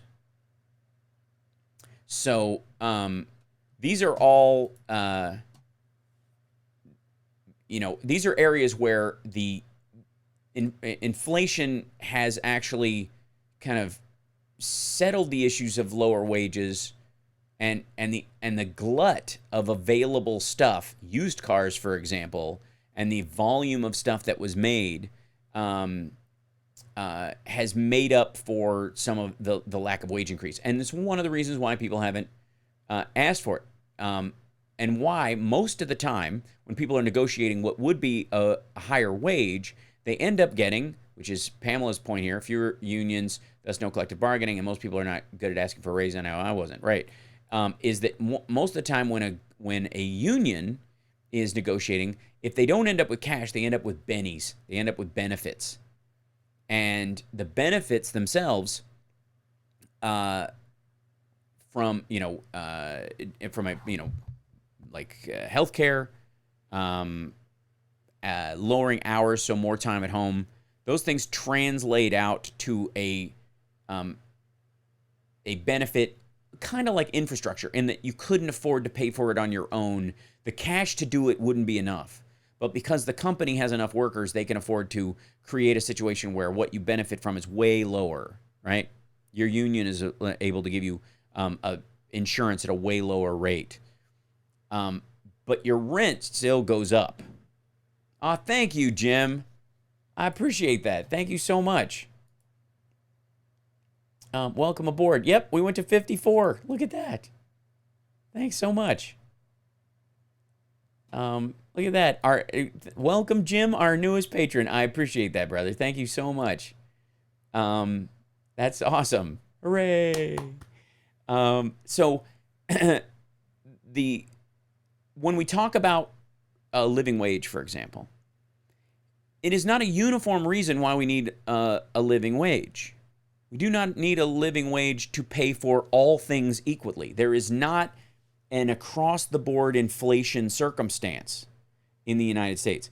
There are certain areas where if the cost came down, your wages would go a lot further. And one of the biggest ones is a home. The price of homes has gone up an absurd amount over the years, and is not indicative of what it takes to actually make one. Yes, we broke the 500 barrier. It's a miracle. Ta-da! Thank you, Billy. Thank you, everyone. Thanks, Jim. Average age of cars on the road now is 11 years. And they they wouldn't have lasted that long. There were not, 11-year-old cars that were built in the 70s, mid-80s, and 80s early 80s cars especially, fell apart after 4 years. The idea was getting you to, they were doing it like the phone turnover. They wanted you to get a new one every, So, count me in as 55. I'm joining Patreon. Oh, thank you, JG. I appreciate that. Yeah, well,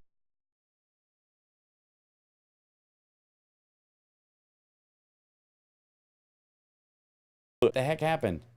Oh, we lost you for a second. Did you go back? Are we fine? Yeah, we're here. Oh, good Lord. I'm buffering right when I'm so excited. I'm here.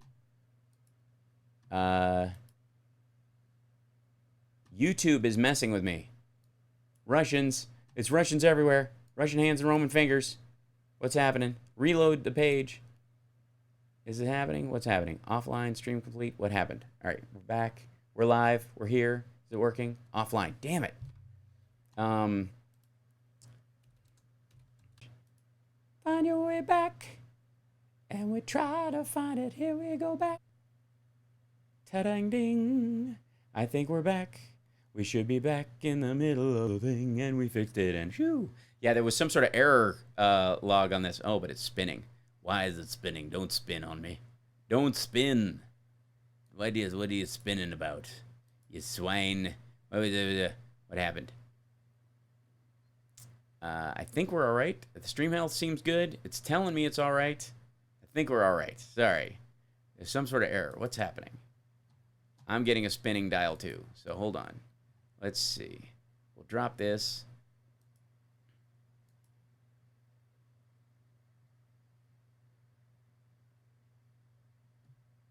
There we go. Hopefully it's better. Cha-ching. Hello? Maybe? I just fixed something. So I think I'm hitting some wall that like the Russians found us after this. Da-da-da.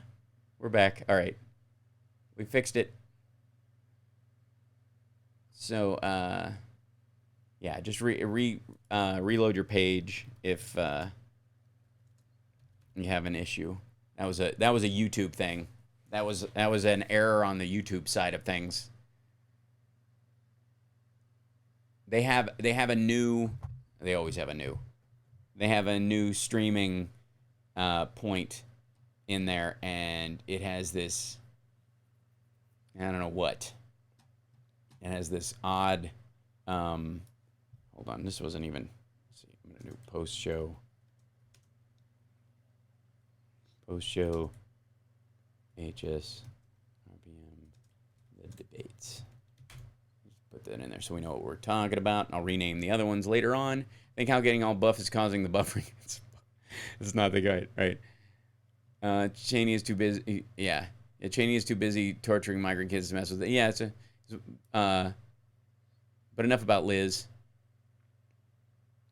Refreshed and we're back and we're good and we're doing it and our thing or whatever. We'll go for another 50 minutes and I'll let everybody go and all that kind of stuff. But I have a I'm going to be watching the debates as they come from the POV that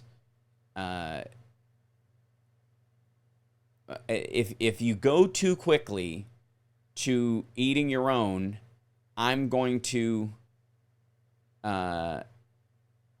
I'm going to take that as a mild mark against you in terms of my trustworthiness of how you will be as a shepherd of the country. You know, I didn't like it when Trump did it to his own people. I thought it was pathetic, and I don't think if we're just trying to find our Trump or something, I think that's a mistake. I don't think anybody falls in his category in that regard, but if they think that those are the techniques that works, how far does that go once you get in power? You know, if you believe that some people are just permanently expunged just because they disagree with you or they're, even degrees off from how you believe things should be operated, and you villainize those people right away, and you're trying to benefit from that villainization, that's concerning to me. Yeah. Tomorrow I'm marching Pride in Kamala's car, hoping to ask her about the Biden thing. All right, there you go. You might have to have a word on Kamala Harris about that. She pretty much assaulted Biden's campaign with deadly intent. If you like the WF, then it was very entertaining. Yeah, that was the... I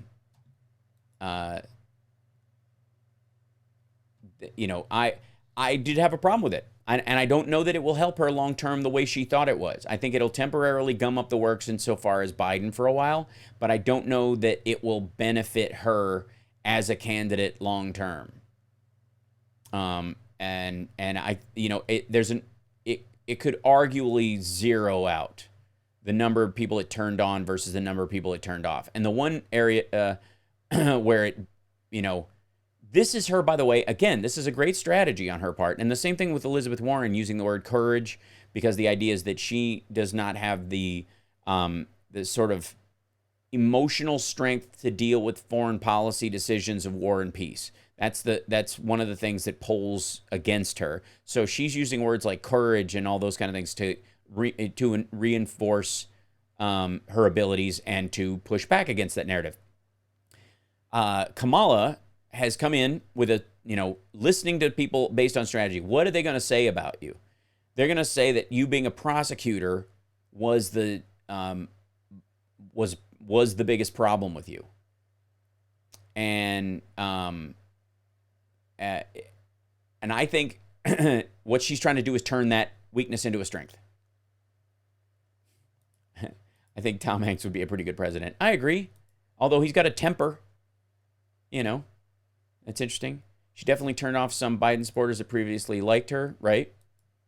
That's what I mean. I think it kind of evens out. I think if she gains, it will be from some of the others that will lose and arguably aren't within shooting distance of the debate stage.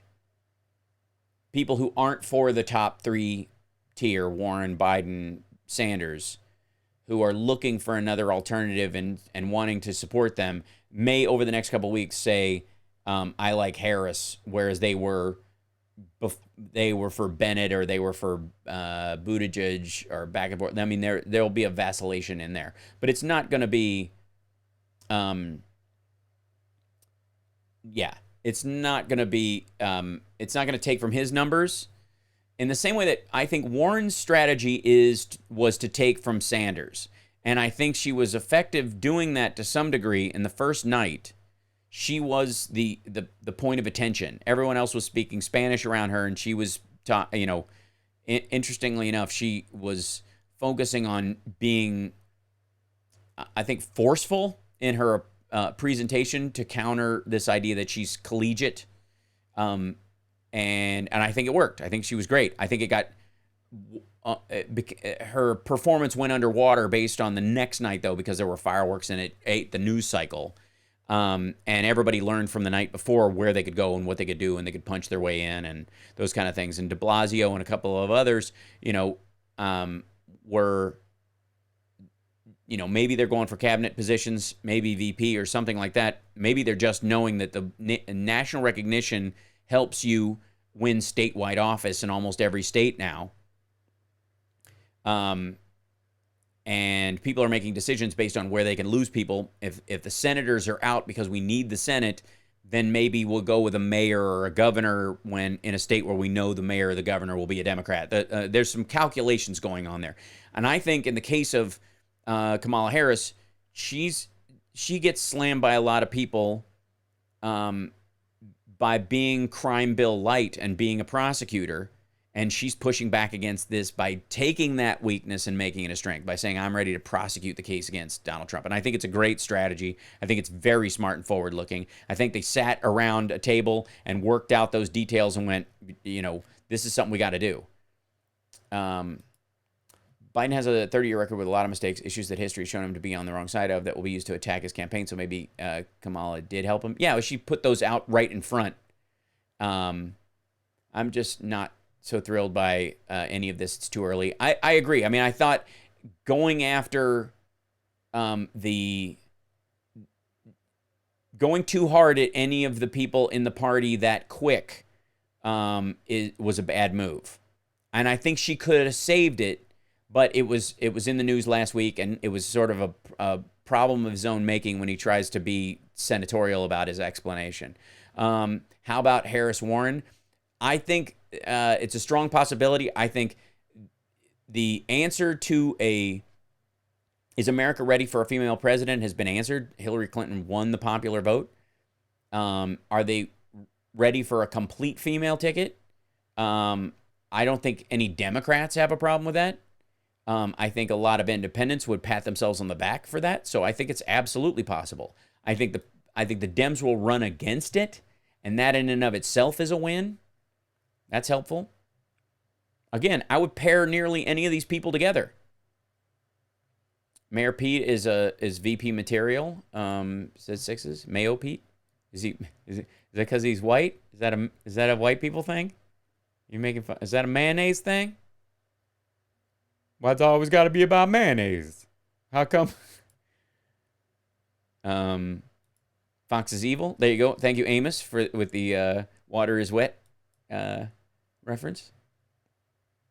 Castro did incredibly well. I agree. I think his name keeps him out of the running, but I think it raised his national queue as far as people's awareness.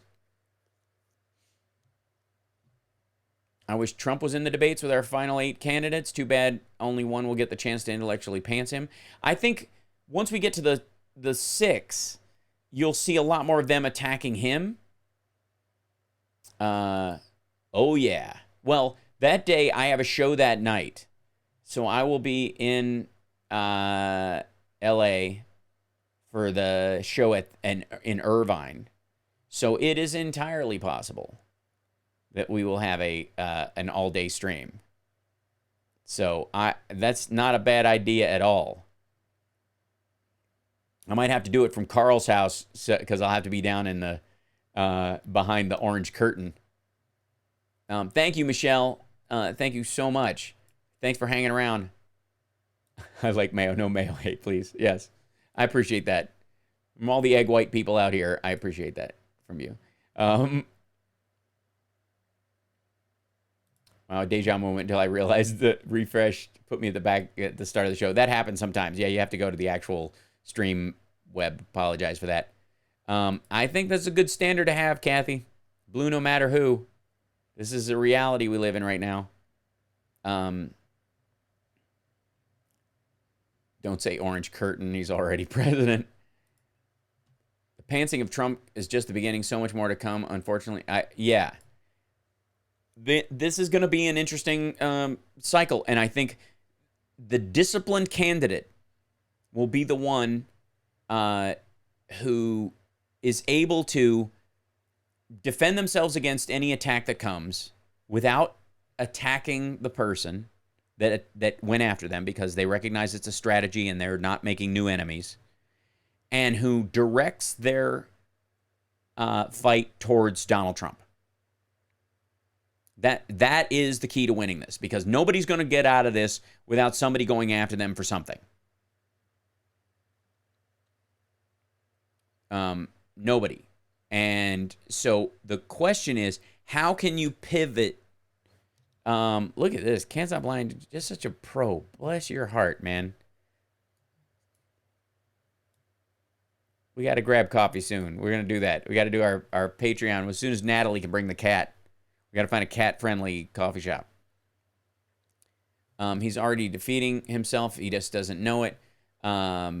He is just today reneging his own stance on China. It was a big surprise to those whom he pandered towards. Agreed.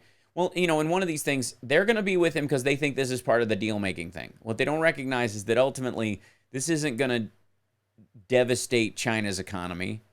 The only thing that actually affects China's economy, because their market is so huge, and their ability to fund and support industry within them, and their lack of care for what happens, which is you have to understand, the Chinese government, interestingly enough, this is the problem with communism, I think, in a lot of ways, and where it goes. The Chinese government, if you just die, they don't care. There's too many of you. In China, that's the approach of the Chinese government. And overall, they need everybody, but particular cases, particular businesses, particular industry, they'll just replace you. It's just a volume thing.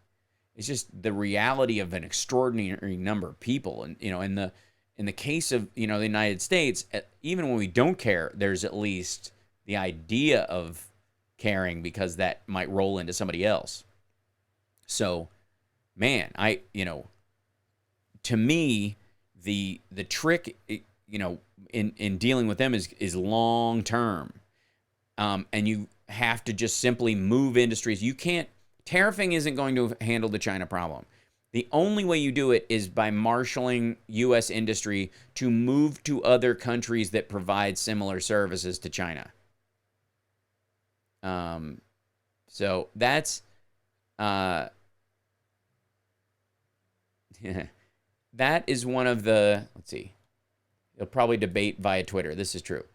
But the Chinese tariffs aspect is not going to have the effect that he thinks it does, because they're just going to, ride it out.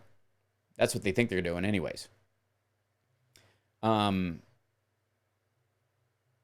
So there's a lot of moving parts in this. The old, the old concept that we're just kind of, this tit for tat trade war aspect of it being important to what they're doing isn't really going to affect. The way you affect them is you coordinate, and this is what TPP was ultimately. TPP was exactly this. The Obama administration recognized that China was doing a lot of this stuff, and they were setting up a perimeter around them with TPP. That these industries that are in China almost solely could, through concessions to countries like Vietnam and Korea and South Korea and other areas, they could move their industries and other things and actually cheapen the impact of importing into the United States through that, and give them an impetus to leave China and do it. And then eventually, if China wanted to be a part of TPP, they would have to agree to certain concessions about their currency and intellectual property. That's what it was for. But everybody shot down TPP because everybody had such, huge, deep and abiding scars from NAFTA. So, we're all gun shy about trade policy and trade agreements.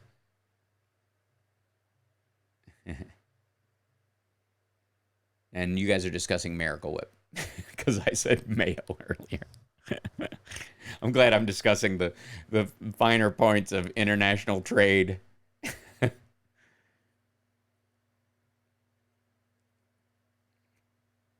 Yeah.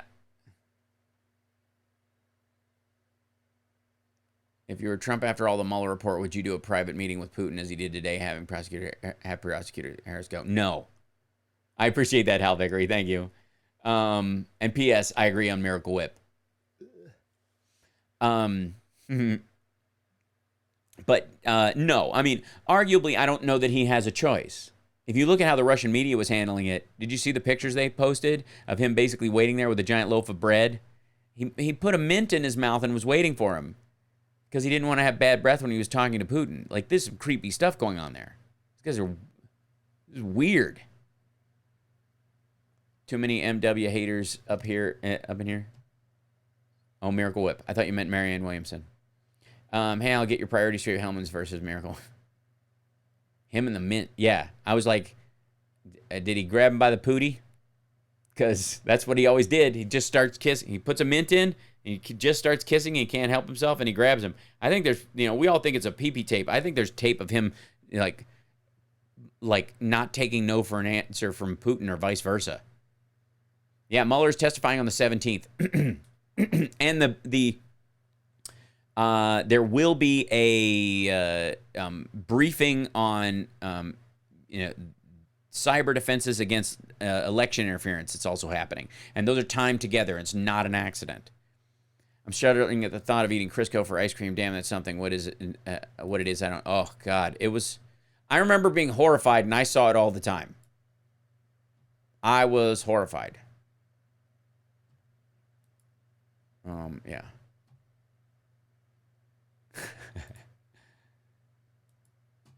I felt sick when I saw Trump with Putin. That is treason, totally discussing Putin's bureau. Yeah, the dude's a monster. I mean, did you guys hear the whole take their money, Chuck? Take their money from Saudi Arabia. Obama was almost too smart for a lot of people. Unfortunately, we need a smart, respecting intellect more. If Obama had more support, then we'd have been much better off today. I agree. I mean, people couldn't wait to sell him down the river. Do you know if Mueller will go over to Second 8? No, he will not. I guarantee they will do it all in one day. If anything happens that they didn't cover in that thing, it will be done in closed session because they will punt some stuff to a closed session simply because it's classified. But all the stuff he can say in public, he will say in one day. And I don't suspect he will come back if they can't nail it all down in one day. And it'll be a long one, but they won't need him for other stuff. He's a tee-up guy. He doesn't need to explain stuff. What he needs to do is come in and give them... he just needs to jimmy the door open a little bit. That's his job. Why'd you think you couldn't go after the when you said the president couldn't be exonerated? Does that mean you thought there was evidence there that was serious and worth looking into? Yes, I did, or I would have said I could exonerate him. Okay, cool. Bye. Now we get to go look at everything he looked at to see what the hell he was talking about. And Charles, I completely agree. This is my issue with Bill Press, and I do not I abide by anybody who will crap on Obama as if. So I'm interested in what Mueller's people have to say. Exactly, Richard. And this is the beginning of what I think Pelosi is referring to as de facto impeachment hearings. Because what you want is bring him back out, have him explain the Mueller report to the American people so they get a real picture of this. And go, wait a minute, you did think there were crimes here? Yes, but I can't talk about what I said because it's all in my report. You can read the report. Then people who didn't read the report start reading the report. Then they have the same questions that the Congress has. Then they call back in, the Congress calls in all the people who are tangential, who didn't answer questions to Mueller or were not called in front of Mueller and should have been, call them in front of, in public session. Then when they refuse in mass on four fronts, and the people who are invoking absolute immunity, for example, once that gets adjudicated in the courts and dismissed, those people have to come back in, and you make them do that in public. And so you've done this thing where we let you talk in private, you wouldn't answer questions. Next time you're coming in public, we're subpoenaing you and you can't say no. And you have to answer these questions. The ones you could have answered in closed session, you now have to answer publicly. That's it. Is the Mueller team being called? No, not. Well, there are people who are on the list according to Nadler. The goal is you bring Mueller in first and you go, did you discuss this with your people? Was everyone in agreement or was there dissension amongst the ranks? Did you, and he'll say probably something honest like, well, there were differences of opinion, but we thought the general consensus was, or what the law placed emphasis on was this. And you go, okay, cool. Well, we're going to bring in all those folks and ask them which ones thought the president could get indicted and thought there was more evidence to chase someplace. Or I want to know who on your team thought that the president should be subpoenaed and why. Because we paid money for people you didn't listen to. And for future, when we need to dole out money because we're in charge of the purse strings here in Congress, we don't want to pay people who are making stupid assertions about the law and don't know what they're talking about.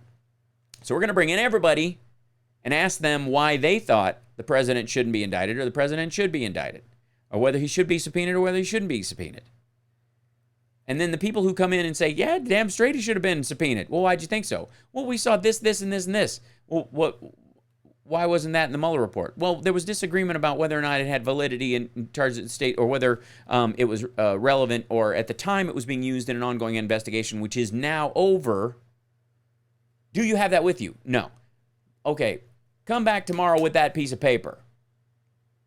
You can show us to us in closed session if it first, and if it is visible, if it is something that can be visible to the American public, we're going to show it in open session.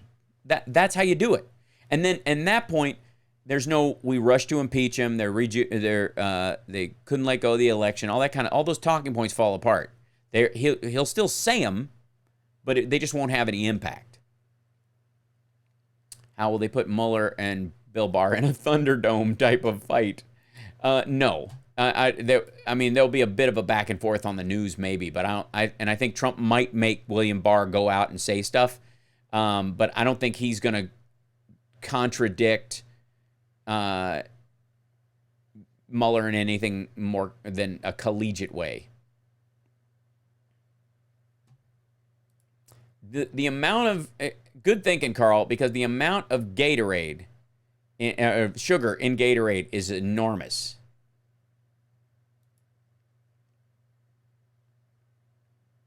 Coming in public. Hopefully at least destroys the conspiracy deep state theories the GOP has pushed this whole time. Yeah, you have to make them look ridiculous. You have to make them look. Sir, I'm really feeling it. Can you call Nancy and give her some advice? Well, here's the thing, Cheryl. I think this is what they're doing. I think this is the strategy. That's what they're doing. So, my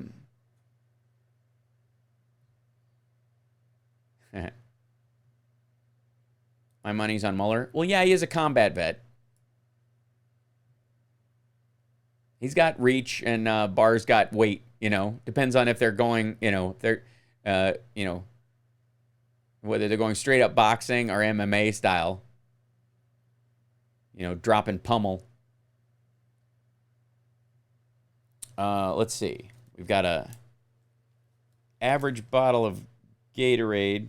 Okay, so one bottle of Gatorade, this is a 20-ounce bottle, has 34 grams of sugar in it.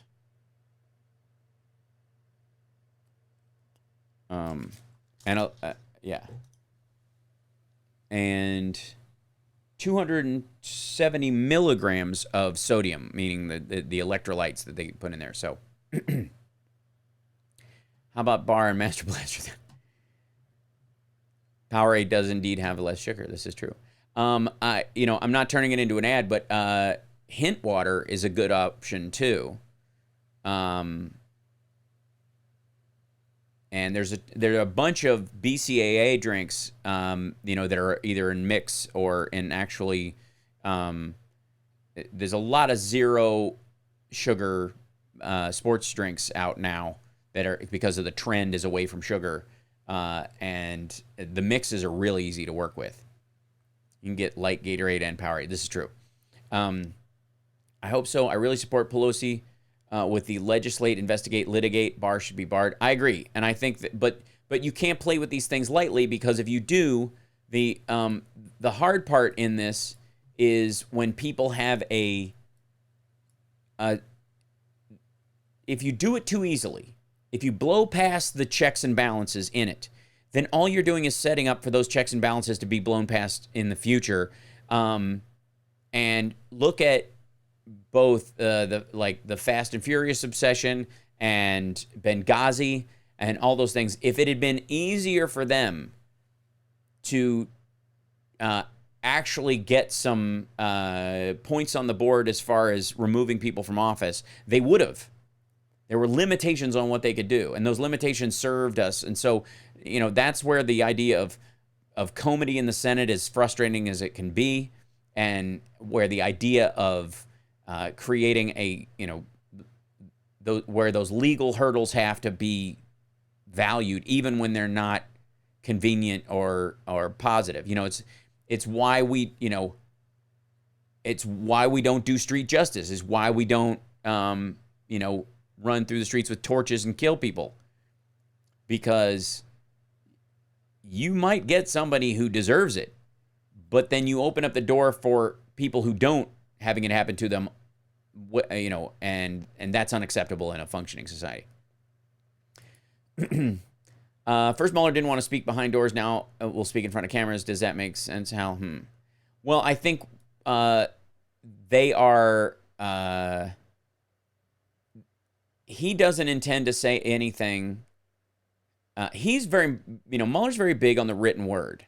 He's very focused on his report. So to him, there's not a whole lot of difference between open session and having his transcript released. And if he's not going to talk about anything that can't be spoken of on the record, the redacted parts being technically redacted from the same people who were in the closed session, then he can speak in public, and it's not that different.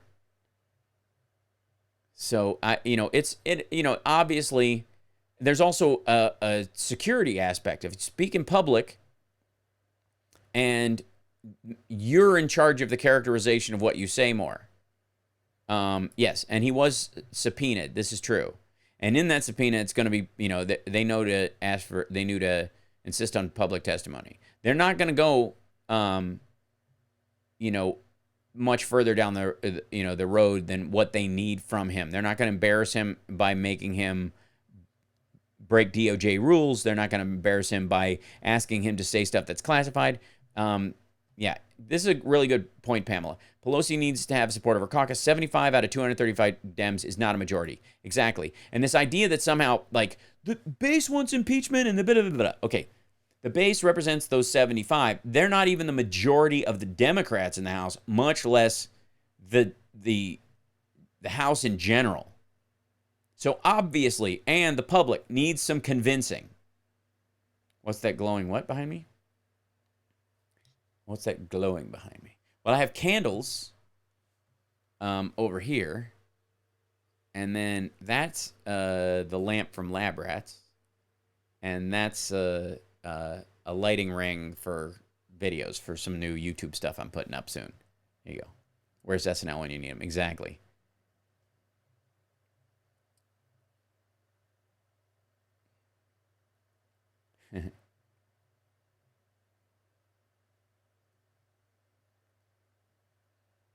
What are you talking about? Keyshawn with his family at the U-Haul. African-American folks don't know me from Adam. Offered and gave me a ride home, dropping me off. Pickup truck comes zooming by up my street at 60 miles an hour. Trump sticker in the window pretty much sums it up. Right. On the bookshelf. Looked like a toy thingy. Oh, well, yeah, it's in front of the Lab Rat's gun. There's a big gun in that case. That's from one of our big episodes where the first time on film I got to do the jumping, shooting, sideways, macho superhero leap. I was holding that one. There were two of them. One of them broke. That's the one that survived. They got dinged up pretty hard. Once voters demand their congressperson to impeach, there will be impeachment. Has to be led by the people in these times. Absolutely. You're not lab rat stupid. You're Kathy B. You're lab rat's ignorant, and that's fine. Ignorance is excusable. I often name 3 of them, which are Emoluments Clause violations, Trump helping Saudi Arabia commit war crimes against Yemen, Trump's campaign finance fraud, prosecute Trump. Yeah. You know how the day Mueller speaks, Trump might bomb Iran for a distraction, and why does the news media go with these distraction scams with Trump all the time? Well, you have to treat the president saying that we are on the brink of war with some seriousness, even if you believe him to be serious about it. He's distracting because the things that he is using to distract actually have impact in the world. So, yeah. Lights for a Liberty July 12th, all over the world. That's great. Julie, we should we'll take part in that ourselves. So I believe that's a Friday. That's a Friday, right? So McConnell needs to go. Yes, this is true. And again, this is what Ryan and to some degree Bennett and some of these other guys are talking about. You can't be afraid to go into Kentucky and talk to people on their terms.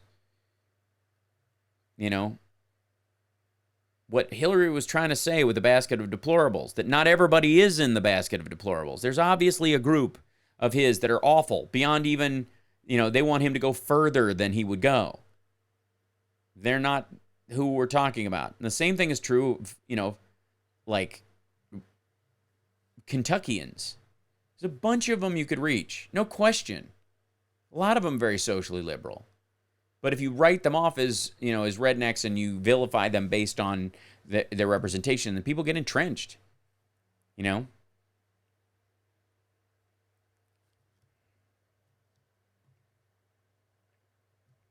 Yeah, postcards are a great way to deal with your representative, because if they get a bunch of those, they know people took the effort.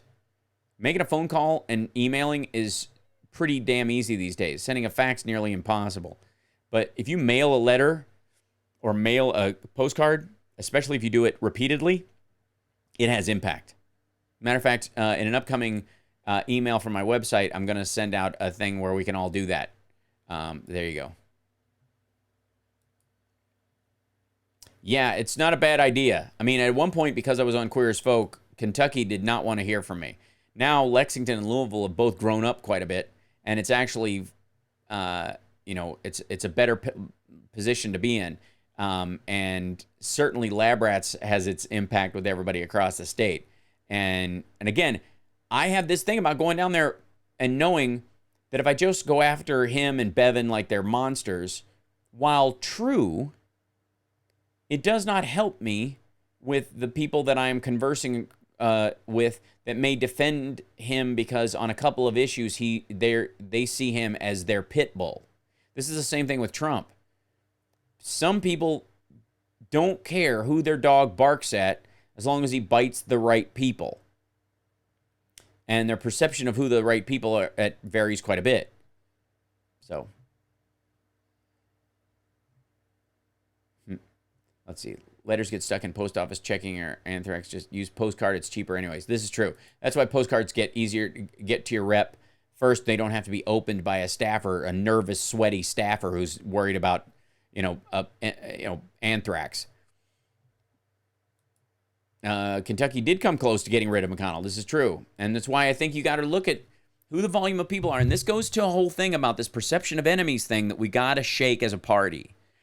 This idea that the volume of humans is violent, the volume of humans is racist, the volume of humans is against you is not only terrible in strategizing, because why does an enemy need to surround you if you've surrounded yourself?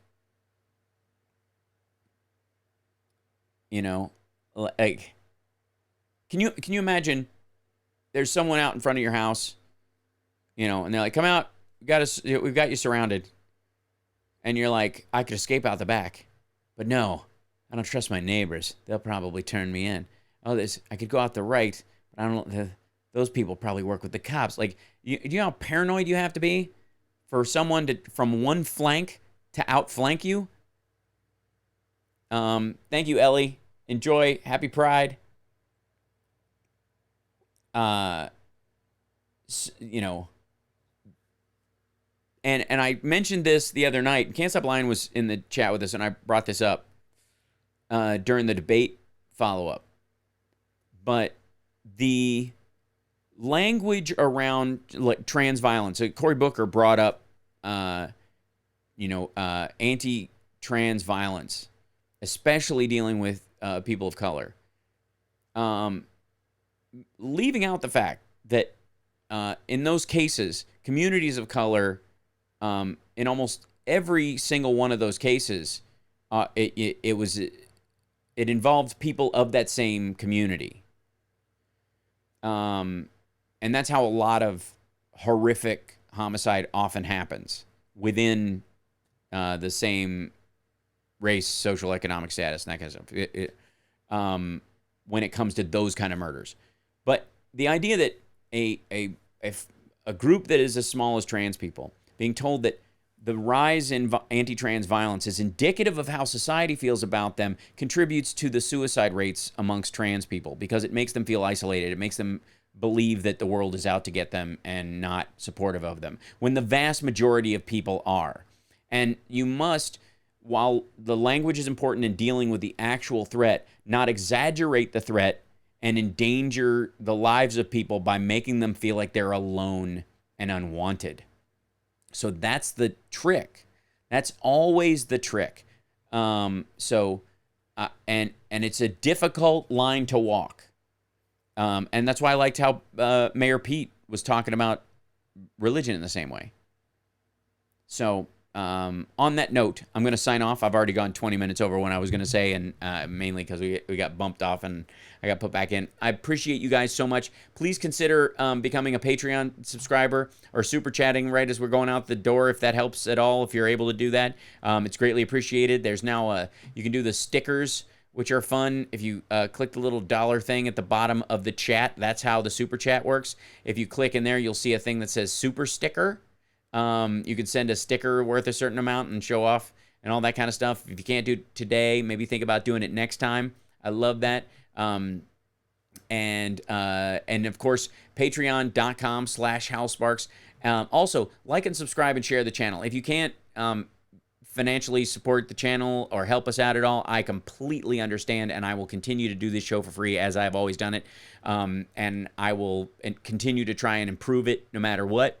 If the Patreon had completely failed or fell apart tomorrow, I would still be committed to doing this show for you guys and for the country, because I think it's an act of citizenry that I think is important and helpful. But if you can't help, please do.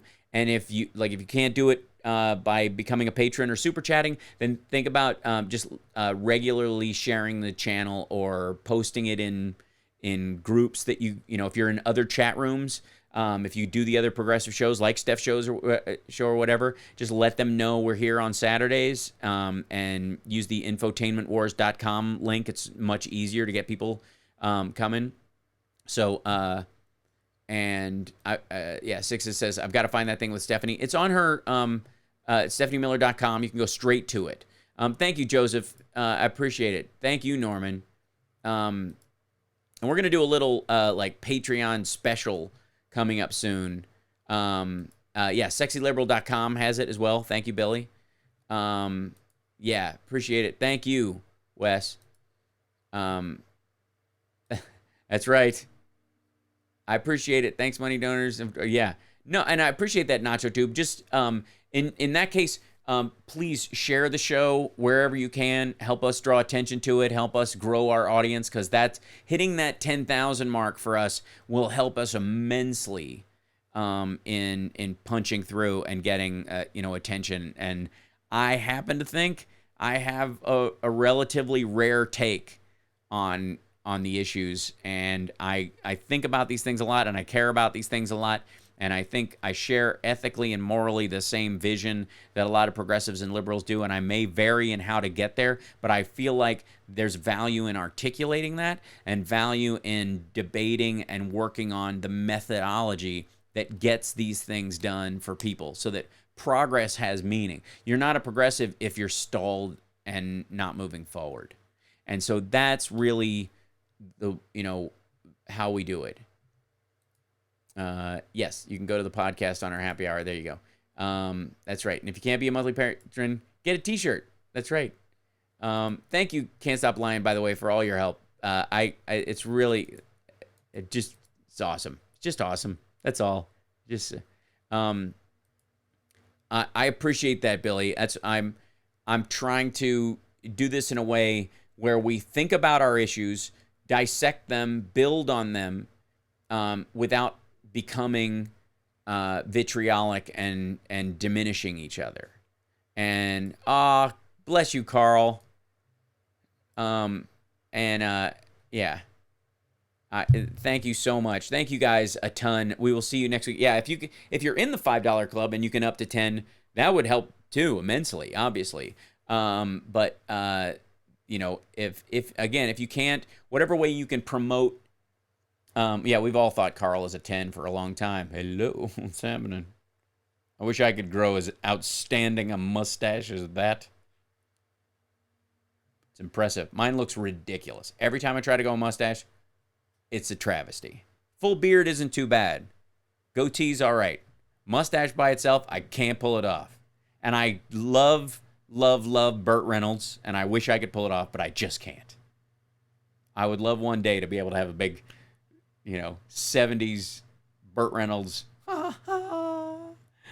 mustache, but I can't. And thank you, Amos, and thank you so much for being regular in here. Again, I don't want to get too gushy, but I really appreciate you guys who are here every week and help us to further these ideas. Tell my wife, oh, I will.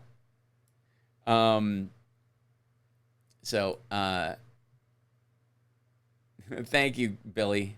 We'll do our best, man. And I look forward to seeing you guys at shows. Next week, after the 4th of July, I'm in Jacksonville, Florida.